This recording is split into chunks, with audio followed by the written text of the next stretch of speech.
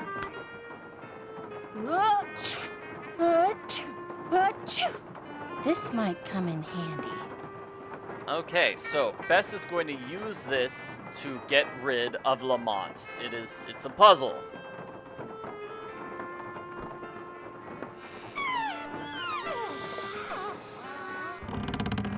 Well, I've got the right idea.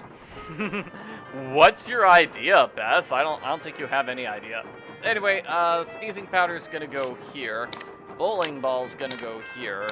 I believe, music player goes here. Then it's gonna trigger the hula doll dancing. And these two things are gonna switch places. And this is gonna go here, and then we're gonna put the books like this. And that's how we solve the Rube Goldberg puzzle.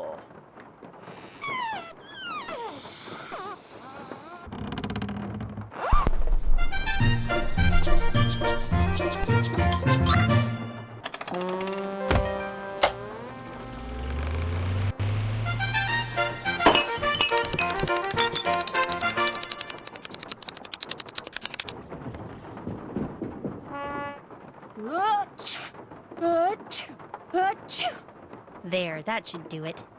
Lamont, could you help me?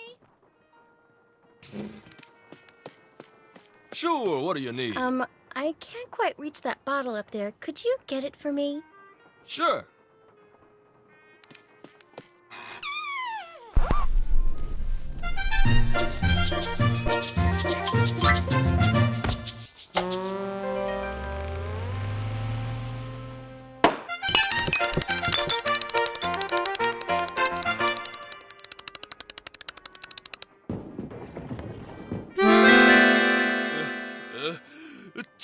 Oh no! Oh my gosh! Oh shoot! I'm sorry. I'll go get you something. What do you need? Nose spray. Back room. No spray, back room, got it. It is kind of weird how Lamont doesn't just grab the bottle. He just stays there and watches everything move. And just stays in place, doesn't actually, like, grab the bottle right away. You'd think he would do that, right? You'd think that would be his number one priority. Instead, he's gonna check out that hula girl instead. Yeah. Oh, hey, and I think this is a game over.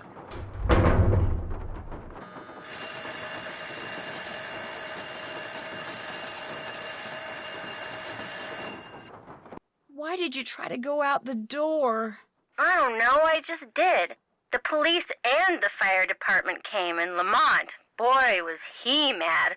I'm not allowed to set foot in his store ever again. Great. I told you I wasn't good at sneaky stuff. This one fireman was kind of cute, though. I don't want to hear about it. He gets off duty soon. Forget it. He might have a brother. Oh, Nancy, hanging up on Bess? Yeah, it does seem weird that Lamont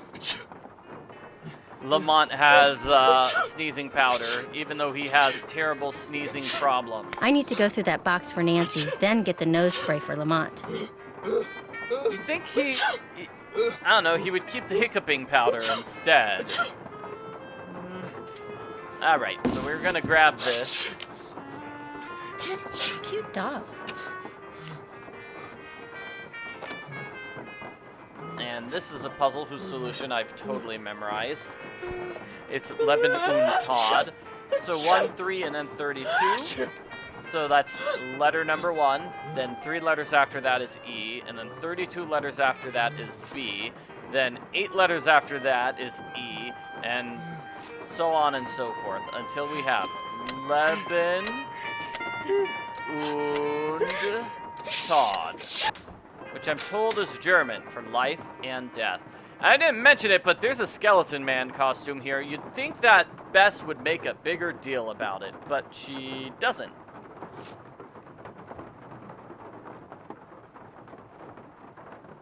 Whoa, this is weird. I better call Nancy and read this to her word for word. Wow, Bess, that is weird. No, I'll tell you what's weird.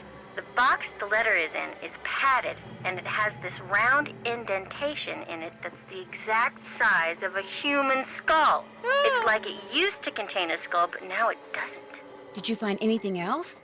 Yeah, inside the box that this box is in, there's a couple of photographs. One's of a boy and a dog, and the other is of an iguana dressed up like a pirate. What? And there's a costume in the box of a skeleton man. Really? And did I mention that Lamont was very reluctant to talk about buying this box of stuff from Henry? Said he didn't want to get anyone in trouble, whatever that means. Sounds like he or Henry, or possibly both, are up to something they shouldn't be. Good job, Bess. I'm gonna poke around here and see if I can find out anything about a skull called the Whisperer. You better go take care of Lamont. Would you believe it? The guy is still sneezing. He must keep nose spray around because something's wrong with his sinuses. Oh, he's gonna hate me. Maybe you should have brought him the nose spray right away, Bess, instead of wasting time calling your friend and stuff. Anyway, we need to find out more about the Whisperer, which is here. What was that? That was Uncle Bruno's pet iguana, Iggy. He's always in here stealing paper. He must be using it to build a nest or something. Look, I had all those books arranged so they fit perfectly in that box. Put them back in, okay? I don't have time. I just want to look through this one book. Go right ahead, after you put all those other books back. Man, Henry, you're being bossy, dude. Don't tell me what to do. You're not my mom. Alrighty, so I think we put these two books over here on the right with a tiny book above it, above them. I don't know. Maybe I have that wrong. I think that was it.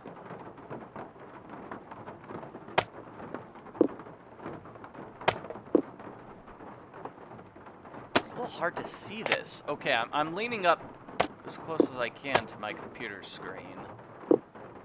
So I can't move that book down. I can't move this book. That book doesn't work. So is there a smaller, skinnier book which goes in that spot? No. Okay, I'm gonna throw these aside. Maybe it's these books that go there, and this book that goes on top. We briefly saw this before Iggy Iguana ran away. There we go. Okay. So this is similar to a puzzle in Nancy Drew, Curse of Blackmore Manor, and Nancy Drew, Danger on Deception Island. I think this is an easier version of the puzzle, slightly easier anyway, because you'll notice the books kind of snap into place.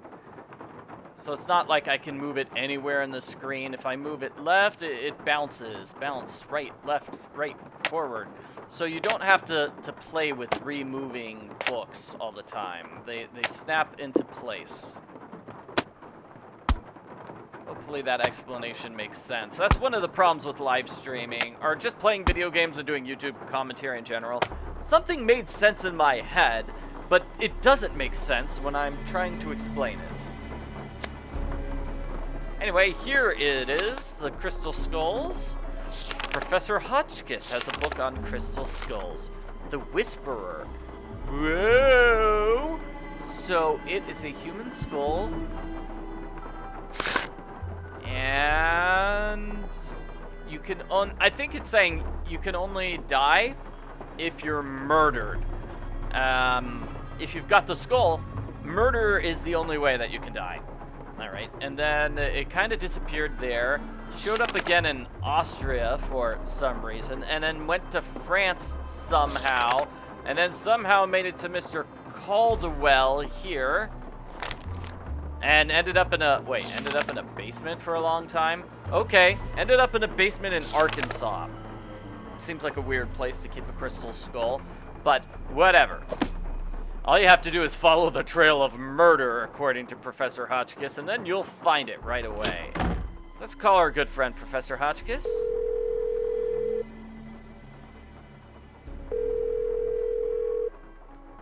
Yes, hello? Hi, my name's Nancy Drew. Is this Professor Hotchkiss? I am she. Nancy Drew. Your name has a ring to it. Do I know you? Yes, as a matter of fact, we met a little while back in Wisconsin. Oh, yes. You were the delightful young lady doling out the samples in the tasting room of that cheese factory. Yum, yum. No, I met you at Wickford Castle.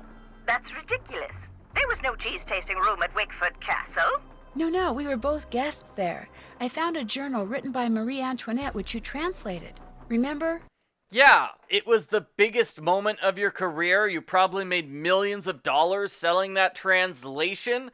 And I got you 50 chicken drumsticks. How do you not remember me, Professor Hotchkiss? Thanks to you, suddenly all I can think about is how wonderful a nice big slab of Colby cheese would taste right now. Listen, Mandy, I'm on a deadline, so if you could please just tell me why you called. But my name isn't... Deadline! Let's cut to the chase, shall we? Chop, chop. Did a man from New Orleans named Bruno Bole ever call you? Ah, now there's a name you can remember. Bole. Nice and French. I'm a scholar of French history, you know. Yes, I know. So did Bruno Bole call you? Indeed he did. Oui, oui. How did he get her phone number? How long ago was that? Do you remember? 2, perhaps 3 years ago, he had just read my book, The Crystal Skulls. Fact or fable, one of my best efforts. Sold like hotcakes, smothered in a rich, tangy lemon sauce. Did he say anything about owning one of the skulls himself? I would have hung up on him straight away if he had. I tell you, Brandy, if I had $1 for every crackpot who's called claiming to own one of those skulls, I'd be able to dine at the Russian tea room every evening for the rest of my life. All right, that's a bit of hyperbole, but you get the picture. No. If memory serves, we talked mostly about the skull called the Whisperer. He wanted to know if I had learned any more about it since my book was published, which I hadn't, or if I had any theory as to what happened to it, which I didn't. And that was the extent of your conversation? Well, now, let me think. My, such insatiable curiosity, Nellie. You remind me of someone I encountered on one of my journeys. But for the life of me, I cannot remember her name or the circumstances. Nancy Drew? Wickford Castle? Ah! The eyes have it. I'm sorry? That's what Bruno Bole said when I turned the tables and asked him if he had any idea where the Whisperer was. He said, the eyes have it. Then he chuckled and hung up. Yes, Bruno Bole set up a very complicated glass eye puzzle. We need to find all 25 of his eyes to get the crystal skull. In your book, you said that all the people who've ever owned the Whisperer were murdered. Yet Bruno Bole dropped dead of a heart attack. Are you saying the Whisperer was in his possession after all? The scallywag! Why didn't he tell me that? Oh, that's right. I would have hung up on him. Well, if that's the case, then I strongly suggest you take a close look at his so-called heart attack, Sandy. Because if he owned the skull and he died, I guarantee you it was at the hands of someone else. Or my name's not Beatrice Gertrude Winifred Hotchkiss. Wow, that's her full name? Oh, okay. Well, she is indicating that the heart attack was actually murder, not a heart attack. If someone found a skull made of crystal, how could they be sure it's one of the crystal skulls? Wonderful question, Francie. How indeed? Because there are sure to be thousands of fakes out there. Perhaps tens of thousands. But remember, the real skulls were made long before the tools commonly used for carving today were invented. Which means, let's put on our thinking caps. If tests show that a skull is only a couple of 100 years old, then it's a fake? Ah, would that crystal contained carbon? Because if it did, carbon dating could be used to determine its age. much like carbon dating is employed to determine the age of bones and religious relics. But what is crystal? Quartz. What is quartz? Silicon dioxide. No carbon. No carbon, no carbon dating. No, to determine a crystal skull's authenticity, you must examine it for marks left behind by modern-day tools. Mind you, the marks on a good fake would be microscopic and thus imperceptible to the human eye. However, any thorough laboratory analysis would quickly unmask a counterfeit. So the only way to prove that a skull is the real deal is by proving it's not a fake? And by examining its provenance, its history of ownership. If it can be shown that a particular specimen has been passed along from antiquity into modern times and didn't just suddenly appear in, say, Germany in the mid-19th century, that would tend to support its authenticity as well. The idea that the Whisperer can make its owner immortal, do you believe that? I believe that things that defy any so-called rational explanations happen all the time, Nessie. Now, does that mean there are mysterious external forces at work in the universe of which we do not and cannot ever have full knowledge? Or does it all boil down to us? If the human heart desperately wants something to be true, does the human mind have the power to make it true? Who knows? Oh, questions, questions, questions. Oh, how dreary life would be without them. No, but seriously, do you think that magic crystal skull makes people live forever? Yes or no? How much would a crystal skull like the Whisperer be worth? In this crazy day and age, where the shorn hair and used tissues of celebrities get sold for thousands of dollars, there's absolutely no telling, Candy. $500,000 easily. Maybe even $1 million. Maybe 2. Maybe 10. The sky's the limit. Cha-ching, cha-ching. That's it for now. Toodaloo! Oh, it would be cool if I could get like $10 million for finding this crystal skull. Even if it doesn't work and doesn't let you live forever, I'd probably still get like $1 million off of it. That'd be nice. Okay, can we solve this puzzle yet?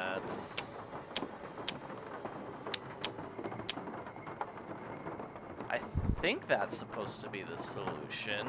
It's the crow, the bones, the worm, and the coffin.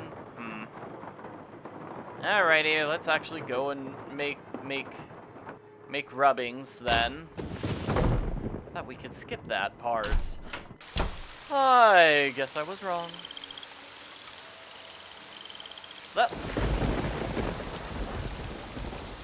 This is a puzzle. Can we actually solve this puzzle yet?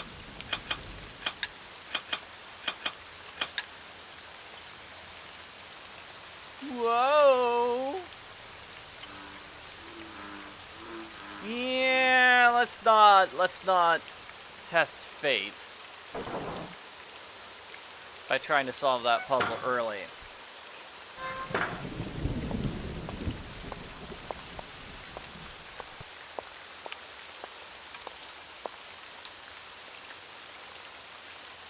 Now, let me see. Oh, I think I know the problem. I forgot to actually pick up paper from Renee's room, and that's why the game is not letting me solve the puzzle. Whoops, sorry. Sorry about that. I just got chocolate. That's all I did. I was distracted by the chocolate bar, and so I got the chocolate bar. And that's all I did. I didn't get any actual paper. Silly me. Okay. Got a little stuck there, but at least I figured out what was going on. Eventually I figured it out. So now we can go.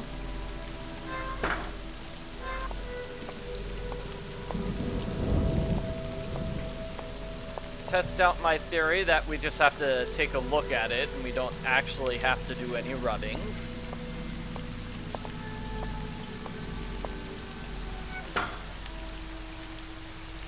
Yes, chocolate is so distracting. Now I'm just hungry for chocolate. Excellent. Here we go. So I said the solution was crow, bones, worm, and coffin. Yep. You don't actually have to take rubbings. Just need to take a look at them once you've got the paper and the charcoal. Great!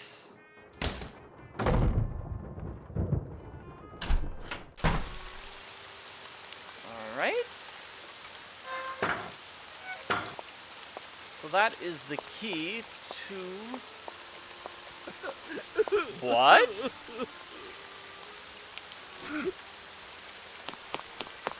Henry cries and runs away as soon as he sees Nancy. Oh, poor Henry. Do you need a hug, Henry? I think he needs a hug. This must be the painting that goes in that empty frame. He's crying over his mother.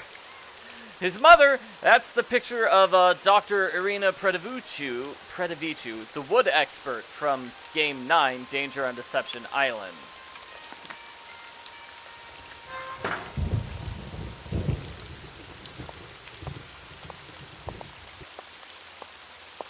And, well, the saddest part about this game is that we can't talk to Henry about what just happened. Henry, I saw you crying like a baby in the graveyard. And will he talk to me about it? No. Yes? No. The answer is no, actually. How did Bruno die, if you don't mind my asking? Just dropped dead in the front hallway. I mean, the guy was 95 years old. Here, check it out. Myocardial infarction. That's doctor speak for heart attack.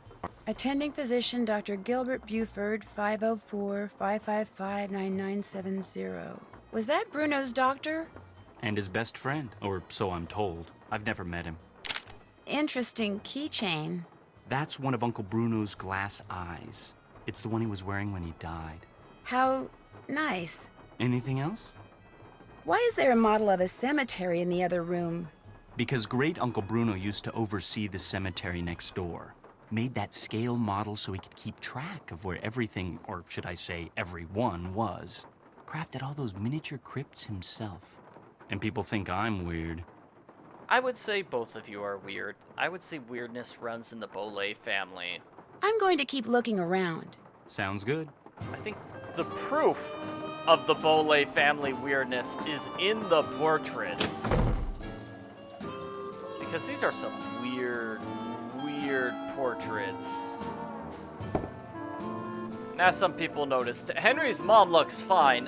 His dad does look a little weird though. Probably because her picture's from another game, so the two pictures were probably done by different people at different times. And it doesn't quite mesh, but look at these weird stuff. Like, we've got an axe, we've got a toothbrush, just all these weird things. So TBFM, so toothbrush, banana, fan, and monkey. I don't even understand why Henry's mom had her portrait taken with an umbrella. Like, who insists on that? It's like, okay, husband, you can be in this picture, but I want an umbrella there as well. So strange. Okay, LH, so lollipop, oh lolly, lolly, lolly, lollipop. I mean, a picture taken with a puppy, that makes sense if you really like your puppy. Wielding an axe? Does that guy have, like, a favorite axe that he always carries around? Is he an axe murderer? What's going on there? And here's a book. It's called Eye of the Beholder. I only have one glass eye. We need to get all of them. Come on, Summer. Give me a break here. You never said anything about that. Well, how was I supposed to know? I mean, what am I, telepathic? No, come on. Don't get upset. Look, I'll see what I can do, okay? What do you mean, something else? You gotta be kidding me, Summer. I don't have that kind of money. No, I meant I don't have it now, but I will soon, okay? Bye. Oh, man. Alrighty, so that was Henry on the phone with his girlfriend who wants money, and she wants it now. But he doesn't have that kind of money. this is the spider puzzle. You can figure it out like 1, 2, 3, 4, 5, 6, 7, and 8. Those are the numbers. It's just the number of lines attached to the spider thing. Let me get some eyeballs before I forget. Eyeball over here.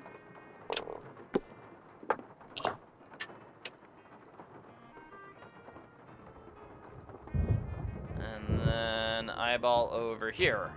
With this, the laser eyeball puzzle. Because of course we have a laser eyeball puzzle. Why wouldn't we? So I think it goes like this.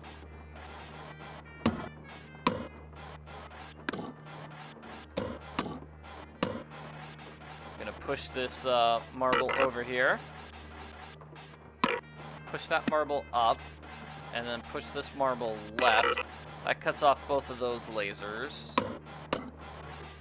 Now we get to push this block down and around.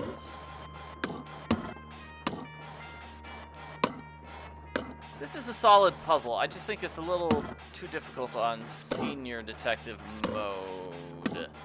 Really hard to figure out on Senior Detective mode. You have like 6 lasers or 4 marbles. Something crazy like that. Large amount of marbles.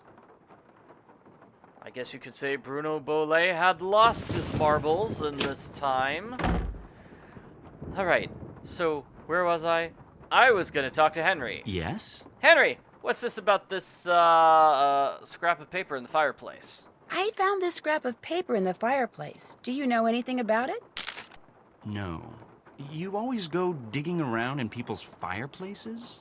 Just looking for something that might tell me who that skeleton man was. Ah, Are you sure you don't know anything about it? yes. Anything else? So what's with your girlfriend? Can we talk to you about your girlfriend? No. Okay, can we talk to you about you crying earlier? No. Okay. I'll check back with you later. Groovy. That's groovy. It's groovy. No, I didn't mean to click on him again. My mistake. That was fast. I'll stop bugging you now. Whatever. Sorry for pestering you, sir.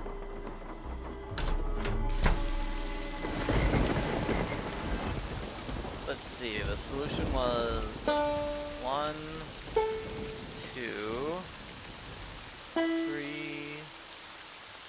4, 5, 6, 7, 8.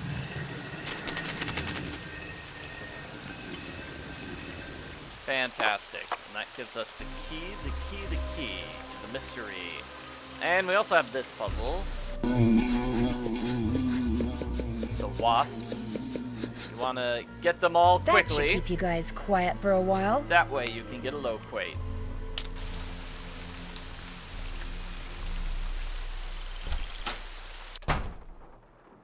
Excellent. Now that we have the key, we can go to the secret passageway. Open it up with the key. And then we've just got a ton of puzzles and stuff here. Just a ton of puzzles. Let's start with Skeeball, because that's a really long puzzle, which takes forever. Yeah, I find this puzzle to be not fun. A little too difficult for me. It's just too difficult. Okay, there.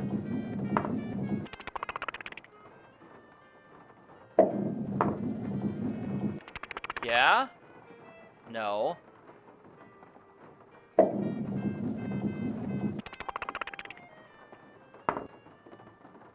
Yeah, it almost makes me wish there was mini golf.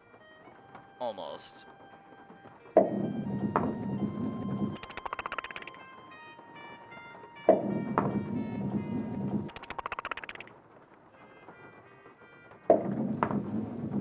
Trying to get that back row is difficult, because if you do it like I did there, you will bounce off the backboard. and miss entirely.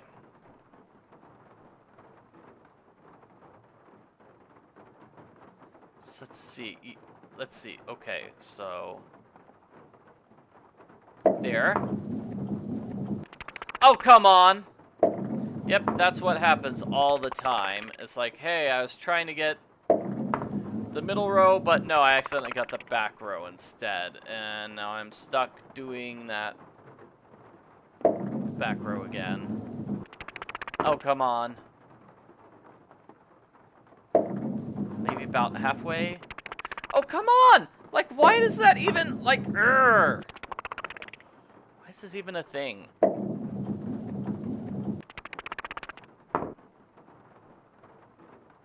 I like to think I'm not this bad at Skeeball in real life. But, now this is making me question my ability to ski.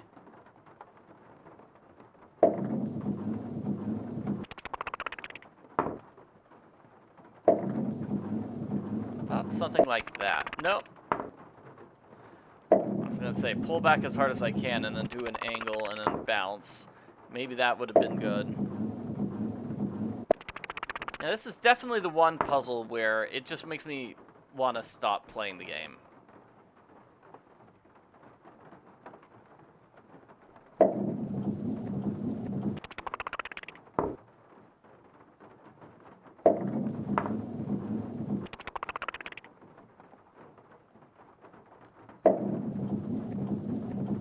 Too bad Nancy can't just cheat, just walk over and drop the skee balls. Nobody's around. Nobody's around to catch her. Nobody's around to see her cheating. Yeah, so today it looks like the middle row is being terrible. Usually it's the back row that's terrible. Okay.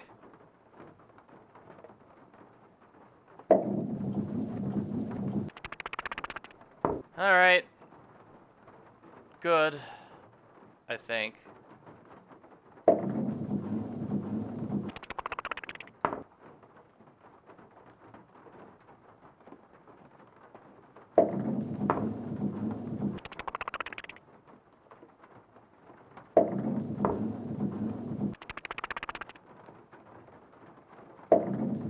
Yeah, there's actually an Easter egg if you turn them all into eggs after solving the puzzle correctly the first time. But it's like, well, solving this puzzle is so terrible. Why would I want to get the Easter egg? I will skip the Easter egg if it means not having to skee ball. Besides, turning them all to chickens, that would take forever, wouldn't it? Oh, hey, that worked pretty well.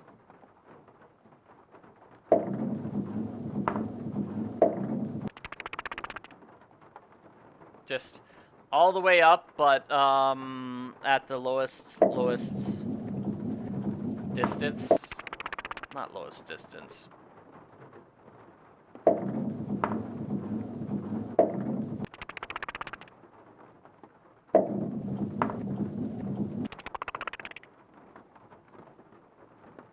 And then just lowest distance again. Done!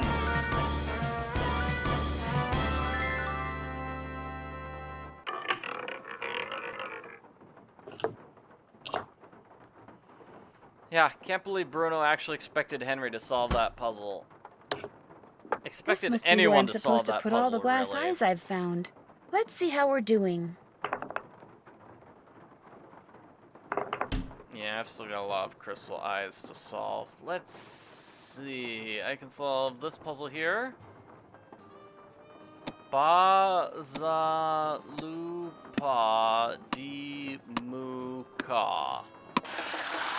How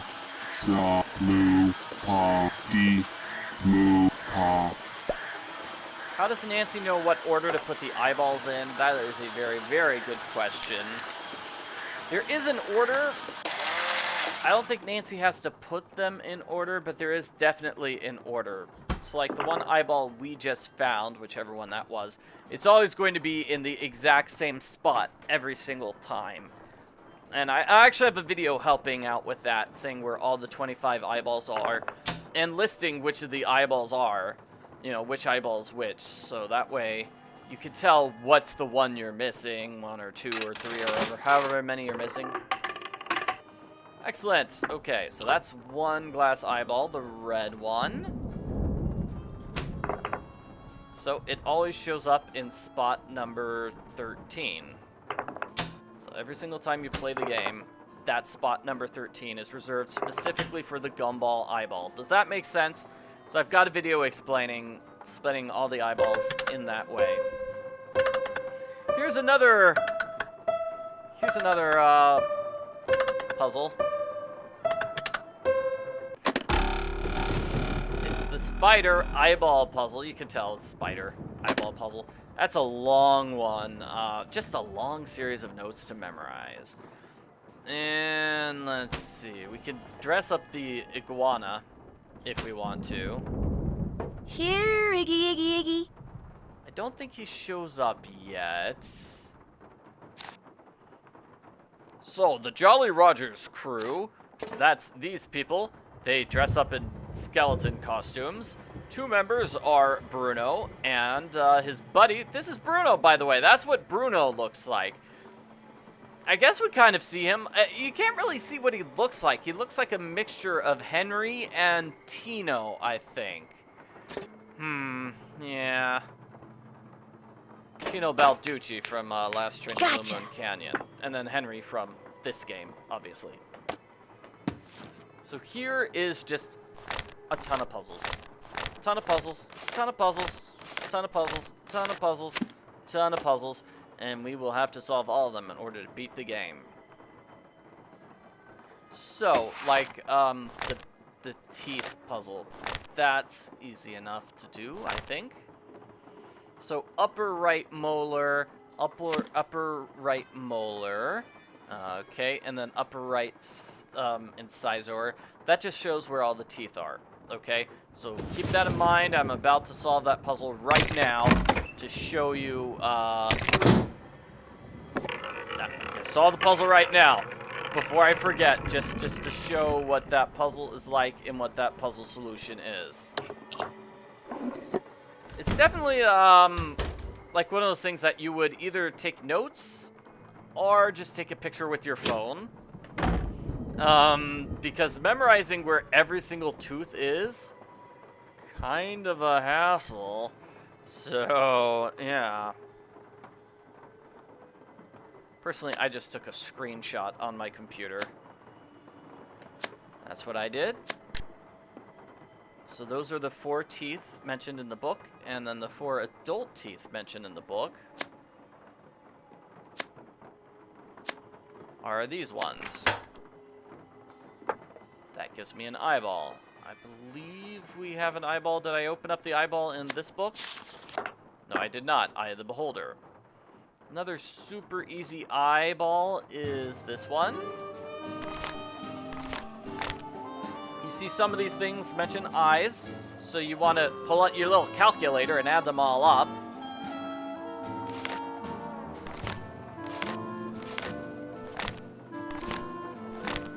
A librarian's tale. Something Bruno Bole wrote in that Tired Eyes book mentioned the librarian's eye. Okay, so those are all the eyes. Here we go. A librarian's tale. So those add up to 1540.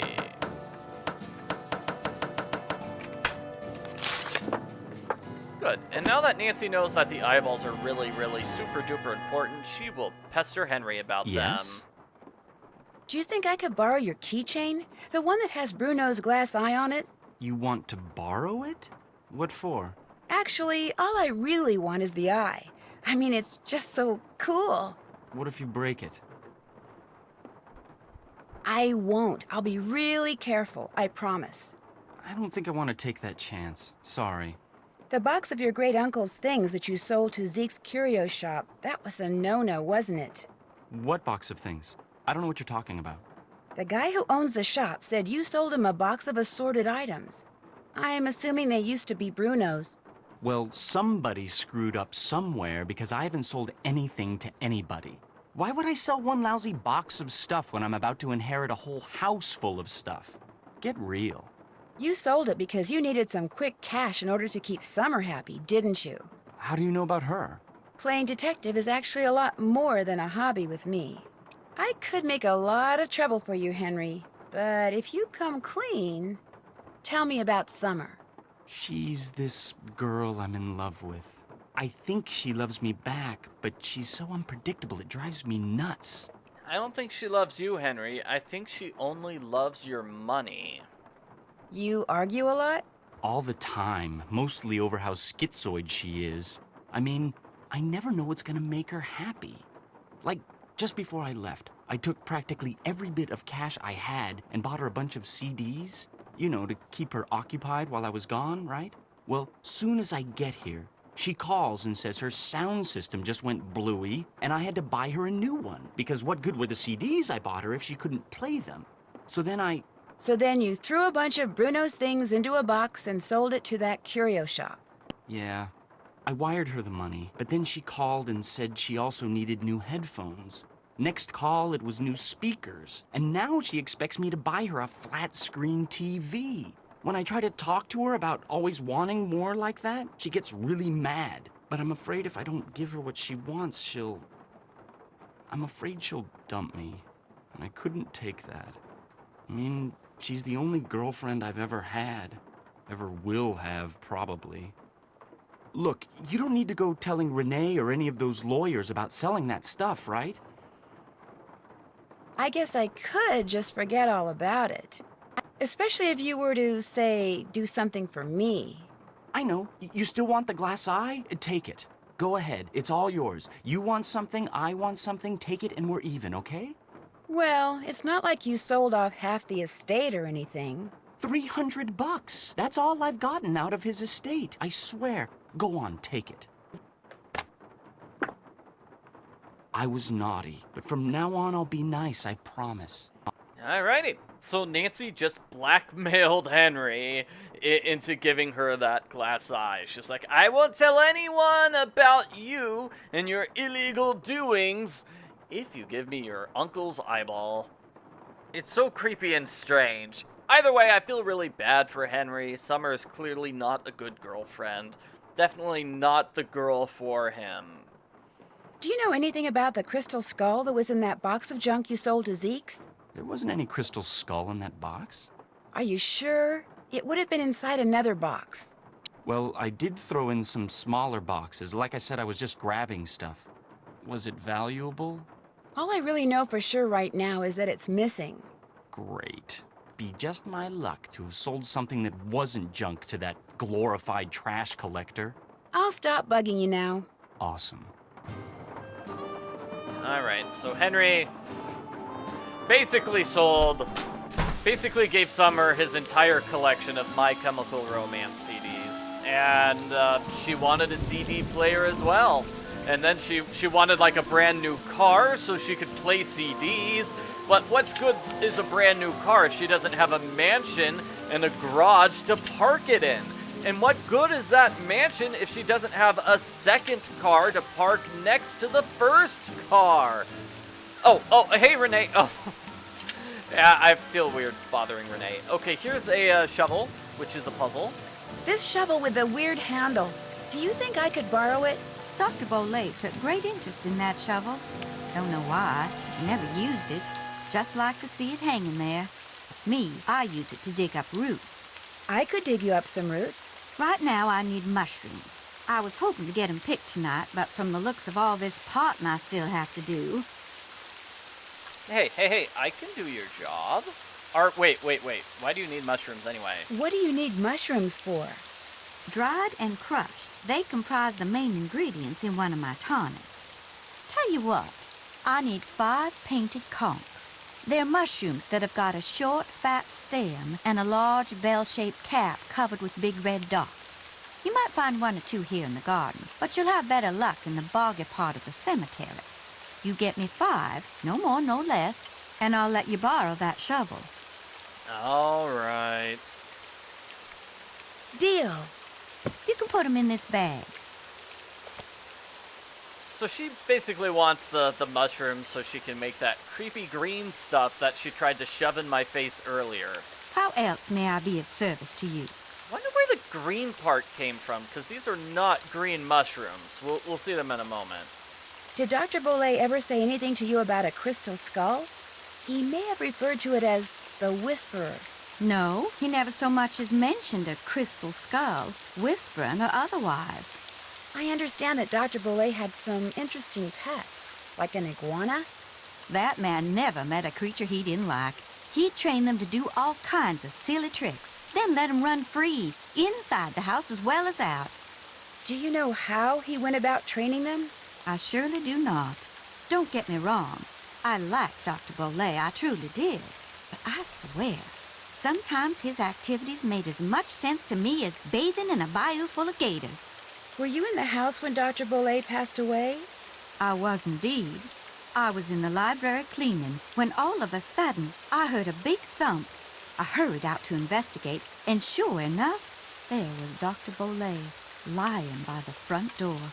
And as I rushed over to him, the door opened and in walked Gilbert Buford. He took one look at Dr. Bole and hollered at me to call 911, so I ran back into the library and did just that.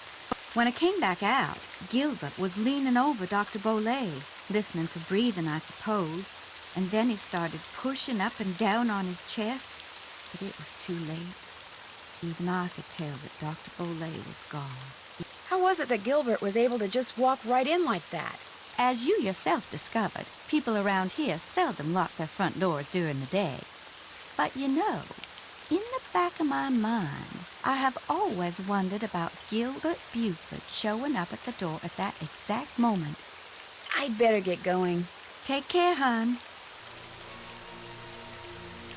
Alright. So I think... I mean, we need to find the 5 painted conchs. One is here. This has got to be a painted conch. One is gonna be here. I think. Yeah, right there. Another painted conch. Yes! Oh, might as well finish that bird puzzle. Now that Nancy knows it's a puzzle. Alright, so it looks like the puzzle resets itself once you find that book. Why? I don't know!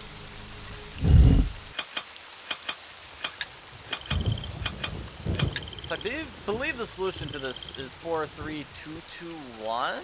No, it's 32214. My mistake.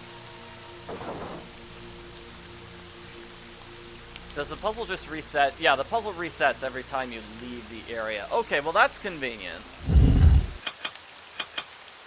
That way you're not stuck with a bad solution and trying to figure it out if you made a mistake.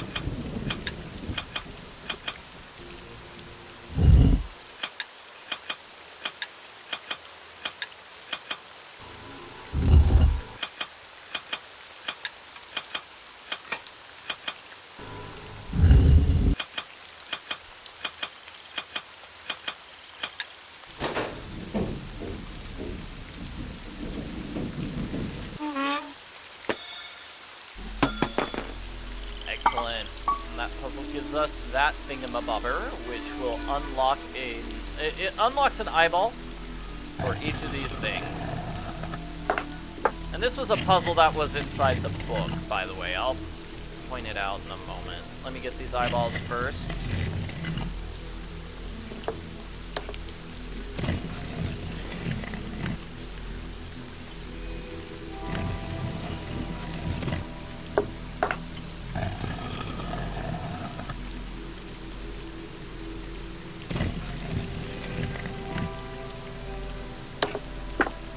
Excellent.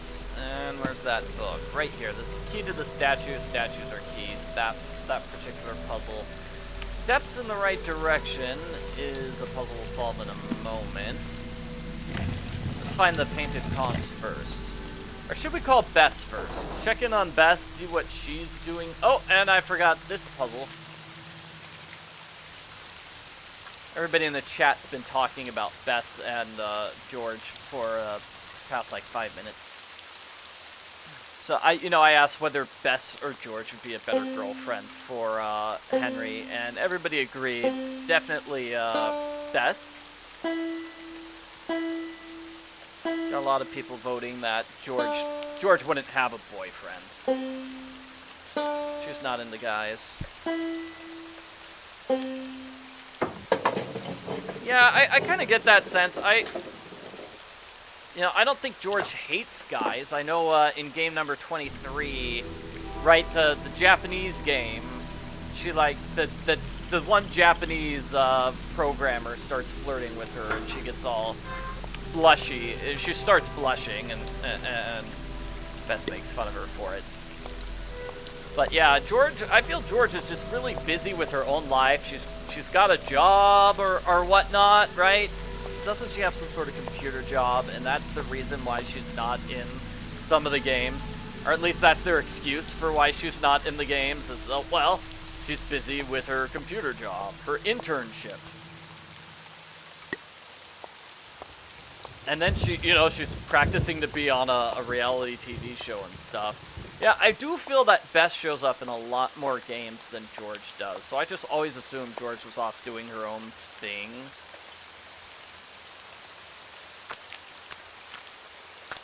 Okay, and there's the last painted conch, right by the alligator.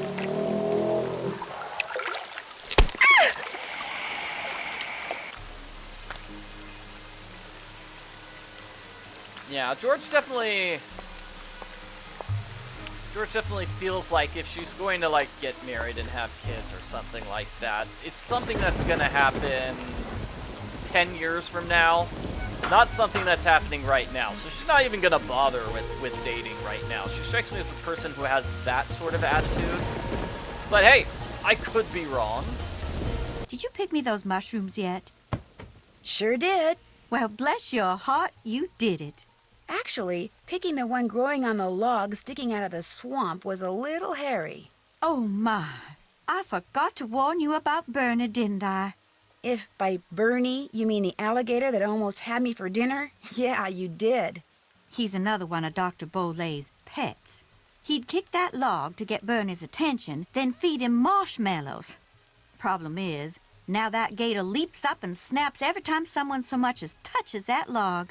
I should have said something, but I've gotten so used to Bernie, I just plain forgot. How could you forget about a killer? Feel free to help yourself to that shovel. You earned it. Killer, was it an alligator? Killer alligator! I'll leave you to your Trying potting. to attack me. Take care, hon. Definitely. Just killer alligator, gonna attack, gonna bite me. Very scary. Bernie the alligator jumps up. I am once again asking you for marshmallows. Arr! Ow! Alright, let's call Dr. Buford. We haven't played as Bess in a while. Let's go back to Bess. This is the next Bess segment. We could have done this earlier. This Just is Dr. Gilbert Buford's as soon as you see that piece of paper that Henry showed you when he showed you the glass eyeball on the keychain, that allows you to call Dr. Buford and look into the angle that Dr. Buford might be related to the mystery. Service, how may I help you? I need to talk to Dr. Buford. Could you maybe give me a number where I can reach him? No, ma'am, I cannot. Is this an emergency? Sort of. I mean, it's not a medical emergency.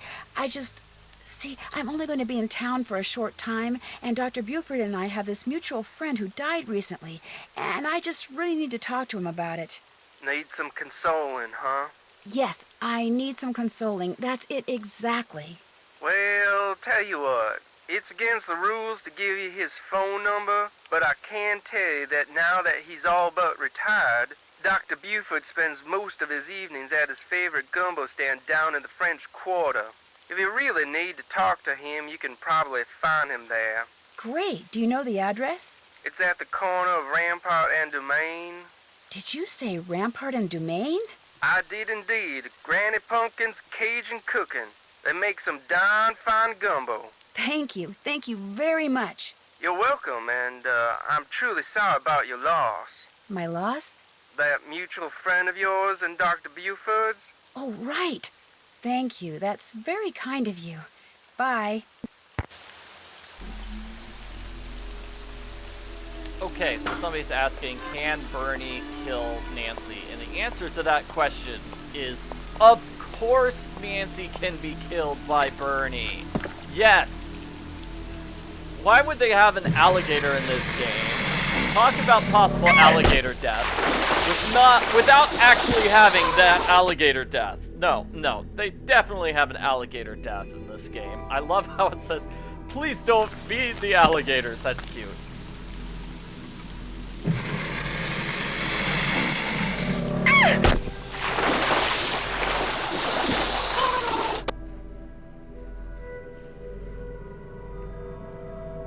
Alrighty, so now let's switch over to Bess.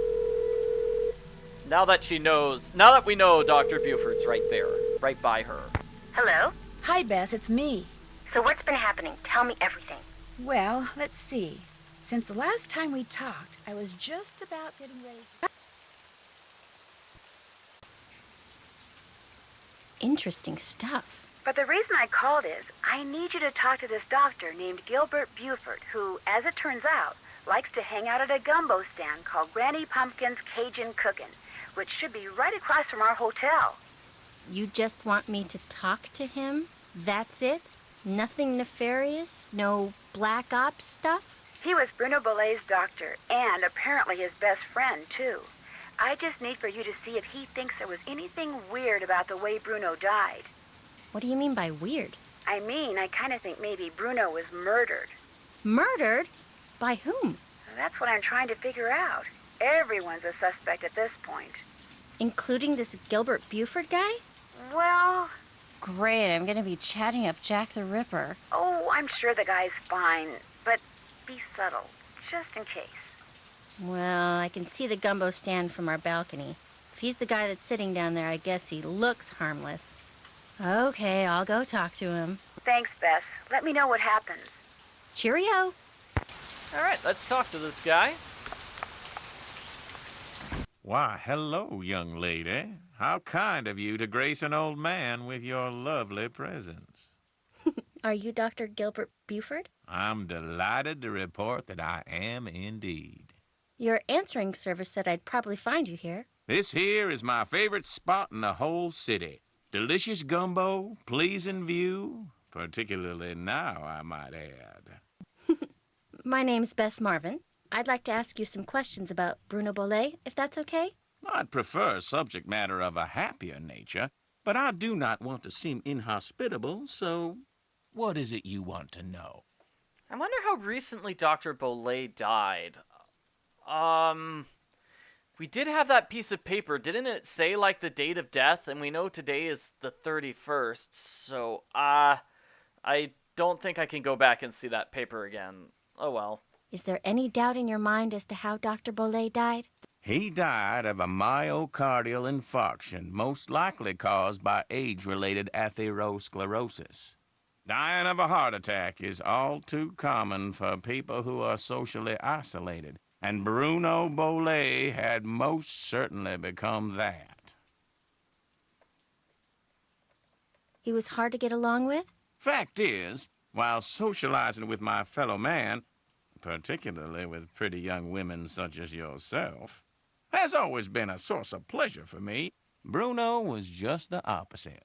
Unfortunately, the older he got, the more numerous his idiosyncrasies became, and the less concern about their negative effect upon others he became. Okay, found it right here. So, the date of death is May 1st. So, this is 30 days after Bruno has died. That's when the game takes place. Dr. Bole's housekeeper says you just happened to walk in just as he was having his heart attack. Is that true? Indeed it is. I hadn't seen him for a while, so I picked that day to pay him a visit. I walked up to the front door, found it unlocked as usual, opened it, and there he was, lying on the floor in obvious distress. The next thing I know, his housekeeper came running in and started shrieking and carrying on, until finally I sent her out of the room so she could summon an ambulance, and I could once again hear myself think. Then Well, let's see. Then I knelt down and saw that he wasn't breathing. So I pulled him away from the doorway so I'd have more room to work on him and began chest compressions. I continued until the medics arrived, but nothing they did made a difference either. Why would he have a heart attack in the foyer? That's always been a bit of a puzzlement to me, too. Can you remember anything that might indicate what he was doing by the front door? I mean, had he just come in from a walk? Was he wearing a hat? Was he holding anything? Had he dropped something? An umbrella? Sunglasses? Wait a minute.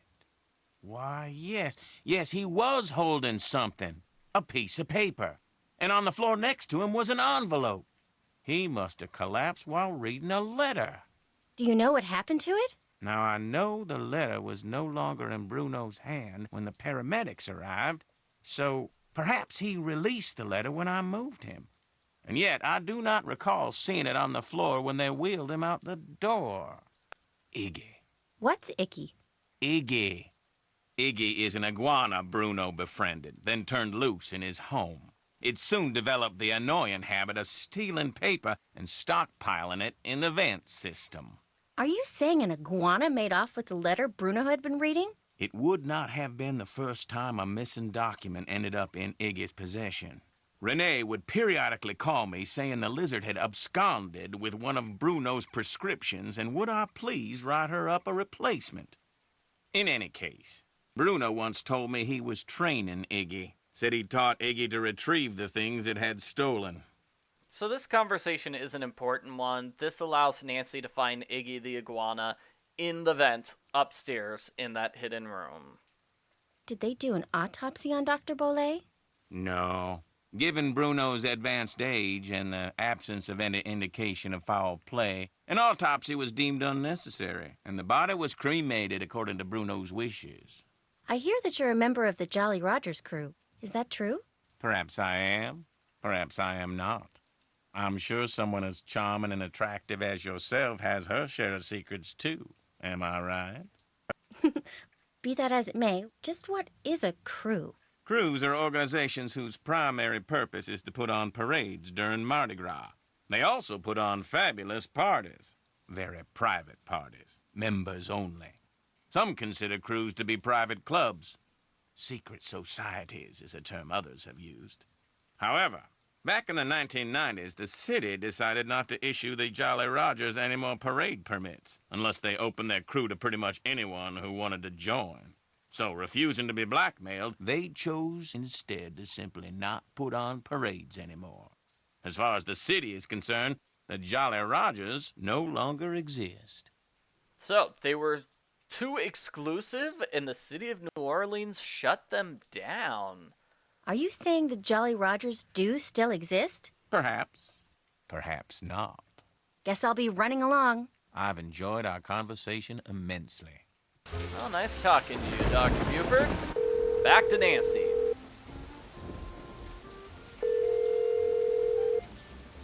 Hello?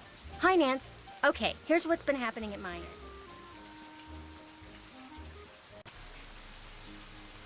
And that's pretty much it. Good work. I'll take it from here. Thanks again. Good luck. Bye. Excellent. So, we will go up to the vents. We'll use that loquate.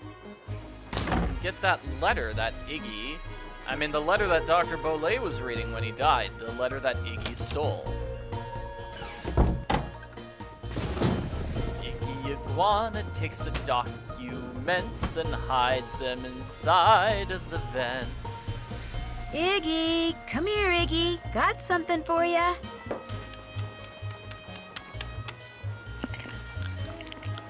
So let's see if we can figure this out. This can be a tricky puzzle. Okay, so letter delivery. Tie. Hat. Hat. Hat. Hat. And mailbag. Go!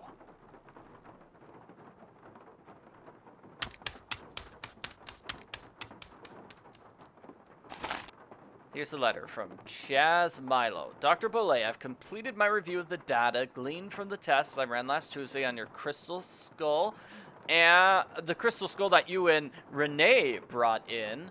Well, It was carved using modern instruments. It's a fake. Thank you. Thank you. Oh. So it's a fake.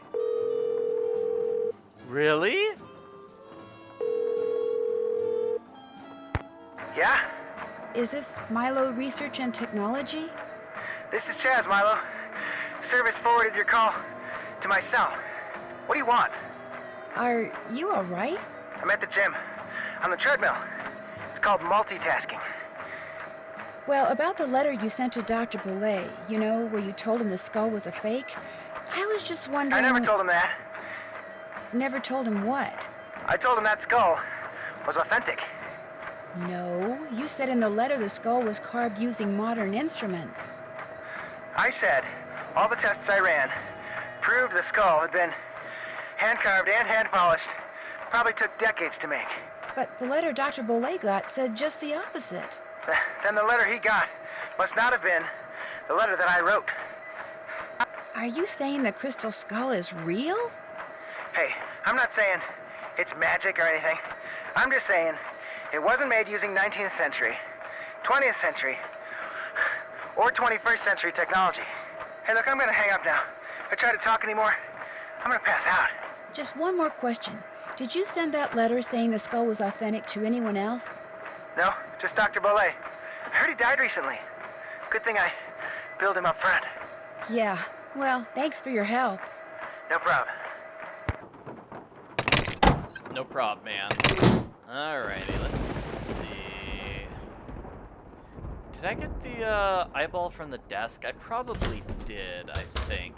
That's the problem with having 25 eyeballs in a game. It's like, did I get the one or did I get the other? It's hard to tell. Anyway, time will tell. Let's solve the time will tell puzzle, because that's another, it's an easy one.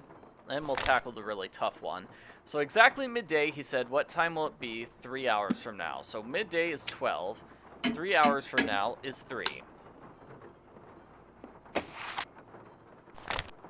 Then, let's say it's 2 hours ahead and then 9 hours back. So 2 hours ahead and then 9 hours back. 1, 2, 3, 4, 5, 6, 7, 8, 9. And I'm just gonna, I have the answers written down. It's 2 and then 11 after this, I think. Yep, so that's 12, 3, 5, 8, 2, 11. Next is going to be 12, 7, 10. 12, 7, 10. 3, 2, 1. 2, 1.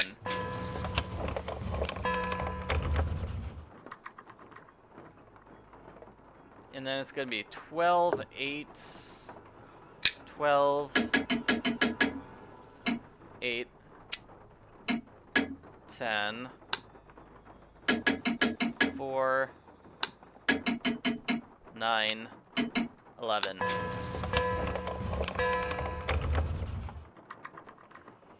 Okay, I think I got multiple votes for chocolate. Multiple people said we want chocolate, and also they want me to call Ned. So I will do that right now. Wrong key. Wrong key. Oh, which key's the right? This one.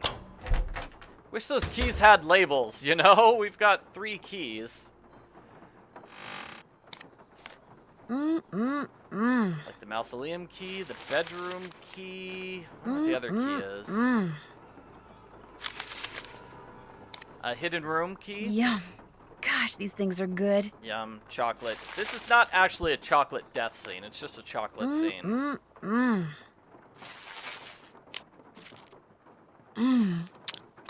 Yum. Uh-oh.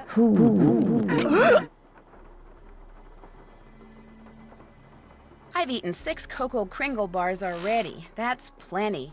Fine. Nancy's limit is 6. 6 Cocoa Kringle bars. Hello? Nancy? Hey, Ned. It's about time you called. Did you make it to New Orleans okay? Yep. Have you seen Henry? Oh, yeah. I'm not sure I like the way you said that. Is he okay? He's fine. Well, he's the executor of his great-uncle Bruno's estate, which he's not real happy about, and he's having problems with his girlfriend, but he and his great-uncle weren't that close, so he's not grief-stricken or anything. Well then, are you okay? Other than being attacked on my way into Henry's house by a skeleton wearing a red ascot and getting knocked out by the smoke bomb he threw at me, I'm fine too. What? So smoke bomb? I always assumed he just threw like weird powder at her, not a smoke bomb. Let's just say that I've stumbled onto a mystery, and I'm not leaving till I solve it. Why am I not surprised? Is Bess with you? No, but she has been helping me. So tell me about this skeleton man. Well, it was someone in a costume, obviously. He or she was leaning over something in the great room when I walked in and surprised them. So they threw a smoke bomb at you and ran? Yeah, I must have interrupted whatever they were doing. What were they leaning over? A scale model of the cemetery next door. Henry says his great-uncle Bruno made it so he could keep track of who was buried there. Apparently, Bruno used to oversee the cemetery. And right near the scale model, I found a tracing of some kind of symbol.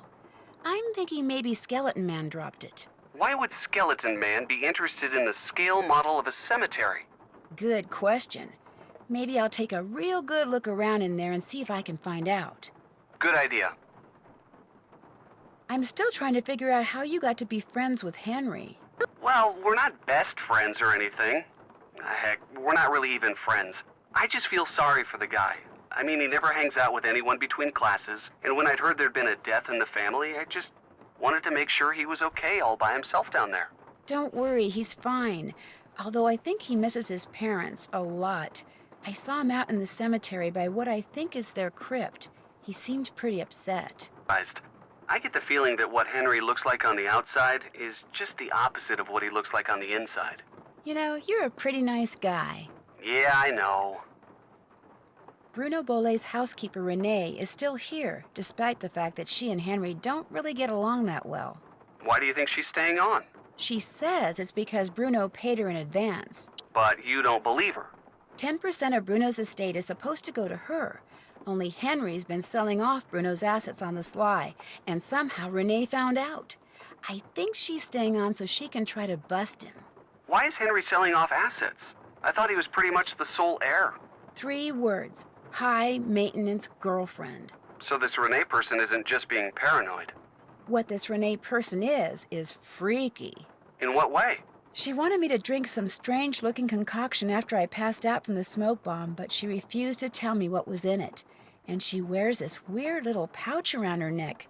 Says what's inside it connects her to the universe. She's probably harmless, but stay on her good side, just in case. Are you familiar with the legend of the so-called crystal skulls? Is that where aliens supposedly scattered a bunch of perfectly formed crystal skulls all around the world like thousands of years ago? And all the skulls have different magical powers? Something like that, yeah.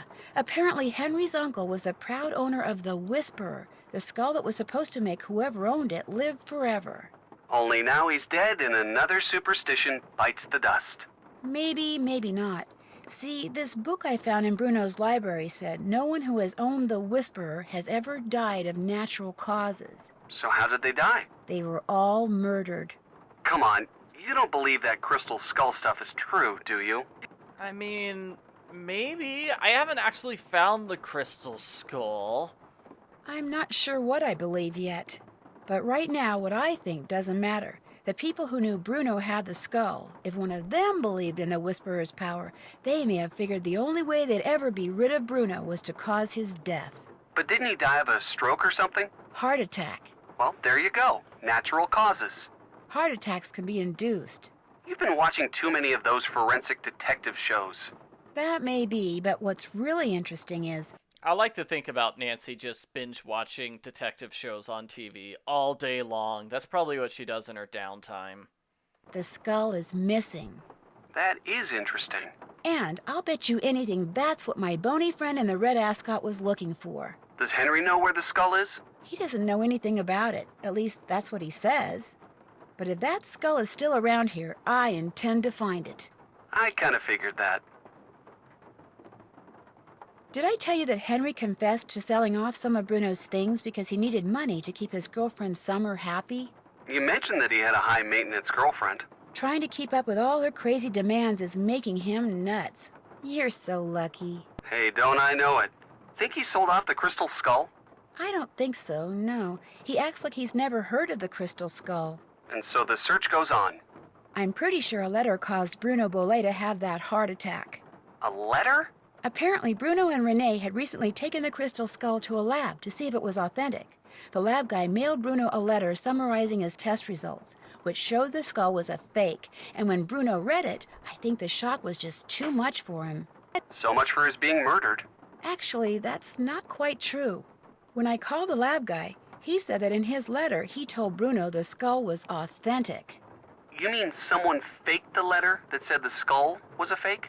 Yep, which means Bruno more or less did die at someone else's hand. Good grief. Have you told anyone? No, and I don't think I'm going to. For one thing, I don't want to tip my hand. For another thing, I don't want anyone thinking that skull is the real deal after all. Which apparently it is. The only thing those lab tests proved is that the skull is at least 300 years old. Not that it has magical powers or anything. But still, finding it would be pretty cool. Yeah, finding something 300 years old would be pretty awesome. Get this, Bruno had a pet iguana that he liked to dress up in little costumes. Say what? I kid you not. I found little outfits for Iggy, that's the iguana's name, Iggy, in Bruno's study. He could dress him up like a mailman, an optometrist, or a pirate. Now I've heard everything. No, you haven't. Iggy also hides things in the vents, and depending on what outfit he's wearing, he'll go into the vent and bring out different stuff. You have got to be joking. Like, I dressed him up as a mailman, and he brought me out a letter. Poor Henry. If weirdness is genetic, he doesn't stand a chance. Bruno Bole's doctor, Gilbert Buford, was apparently Bruno's best friend as well. Think Bruno told him about the skull? I don't know. Guess Bess should ask him. Well, when it comes to murdering someone and making it look like a heart attack, a doctor's got to be right up there when it comes to suspects. Don't worry, I've been thinking the same thing. So what else is going on? While I was picking mushrooms for Renee, I almost lost my hand to one of Bruno's pets. You have a big dog or something? A big alligator named Bernie. How can you make a pet out of an alligator? Apparently by exploiting their fondness for marshmallows. Well, stay away from him. I like your hands just the way they are. I can't quite figure out whether Renee neglected to tell me about him by accident or on purpose. Hey, if you're not sure, you'd better stay away from her, too. In order to find that crystal skull, it looks like I'm going to have to find all of Bruno's glass eyes. Bruno wore a glass eye? He wore a lot of glass eyes. Not all at once, of course, but from this box I found in his study, it looks like he had at least 25. What makes you think finding them will lead you to the skull? Something Bruno said to Professor Hotchkiss, whom I've met before, by the way, in Wisconsin. Did I ever tell you about her? Why does that name bring Boots to mind? Boots and cheese. Anyway, it turns out she's an expert on the crystal skulls. So Bruno called her once, and when she asked him if he knew where the skull called the Whisperer was, he said, "The eyes have it." He meant eyes with an E instead of an A. Right. Did he lose all these eyes or hide them on purpose? I'm pretty sure he hid them on purpose. And I thought Henry was weird. Everybody thinks the Boles are weird in this game. Think you could give me a hint? You bet. I think, yeah, they're both hints about the exact same puzzle, which I guess we could do now. I got Bruno's shovel, but I'm not sure what to do next when it comes to figuring out that steps in the right direction story in Bruno's Tired Eyes book. Okay, now go to the Great Room and look up the location of Charlie Wicker's grave in the Grave Guide. Then find his grave in the cemetery, check out the arrows engraved on his headstone, and head for the marsh. The fingers on the shovel will tell you how many steps to take, and the arrows will tell you in which direction to go. When you reach the end, use your shovel and I think you'll be very pleased. Great, I really appreciate it. You need anything else? Just call. Okay, those are two separate puzzles. My mistake. So let's just solve both of them. And I think we're relatively close to the end of the game. I know we've still got like 2 more things to do with Bess. But the one, here we go. So it says, what's the last person buried in the graveyard? It's Tammy Tasselman. That looks like the right name. And Tammy Tasselman, if we switch to the last page.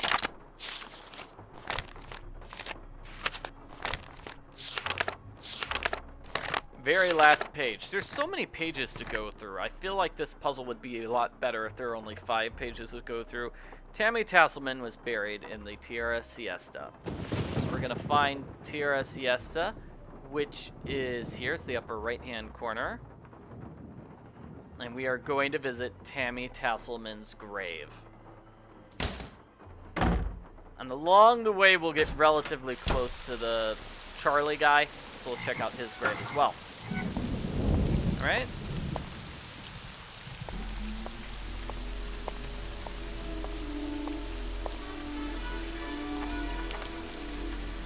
So Tammy Tasselman, it says, couldn't sleep without a peep, so when she died, we buried her deep. And that's gonna be, Constance Noring. That's gotta be it. So Constance Noring was at the Crowing Crypts, which is sort of down and to the left.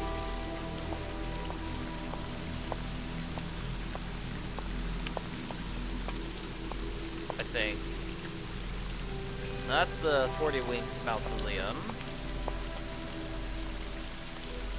I could be in the wrong spot. Crowing Crypts, here we go, got it. So Constance Noring, never early, never late, is just in time. That looks like the right name. Just in time, buried at Sorrow Park. Sorrow Park, somewhere up north.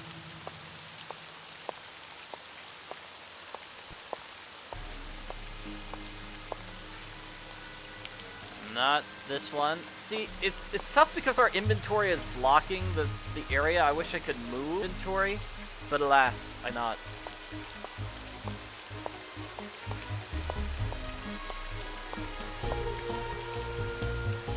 Here it is.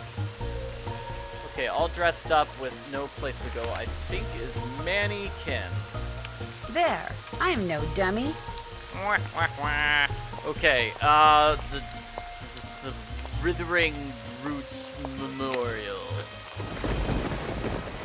Mannequin. Died in debt is Owen Moore. That looks like the right name.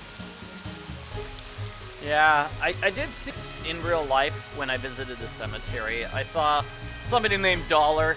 This Dollar, so I'm like, oh no, Dollar, we are all much poorer without you.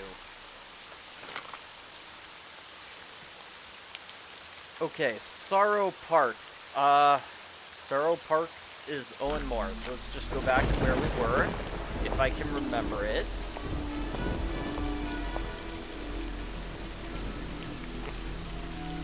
Stand-up person is kneel down. Let's hope Neil is lying down by now. Neil is at the Crowing Crypts.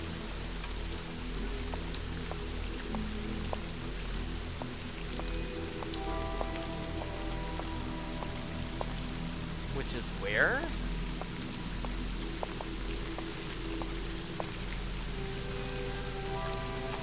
This it? Kneel down. All that's left are these little bones. Myra remains. Bingo. That's TRCS. Upper left, upper right.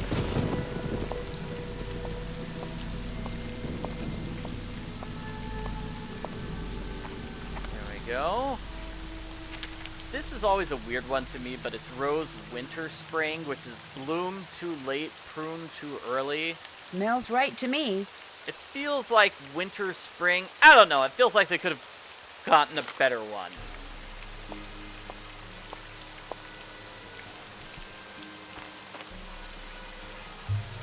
She would have given you the shirt off of her back, which is Holly Esther Givens. Hopefully this will givens me a clue.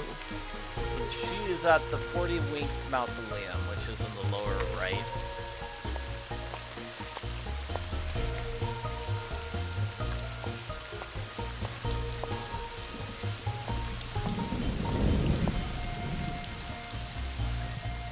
go.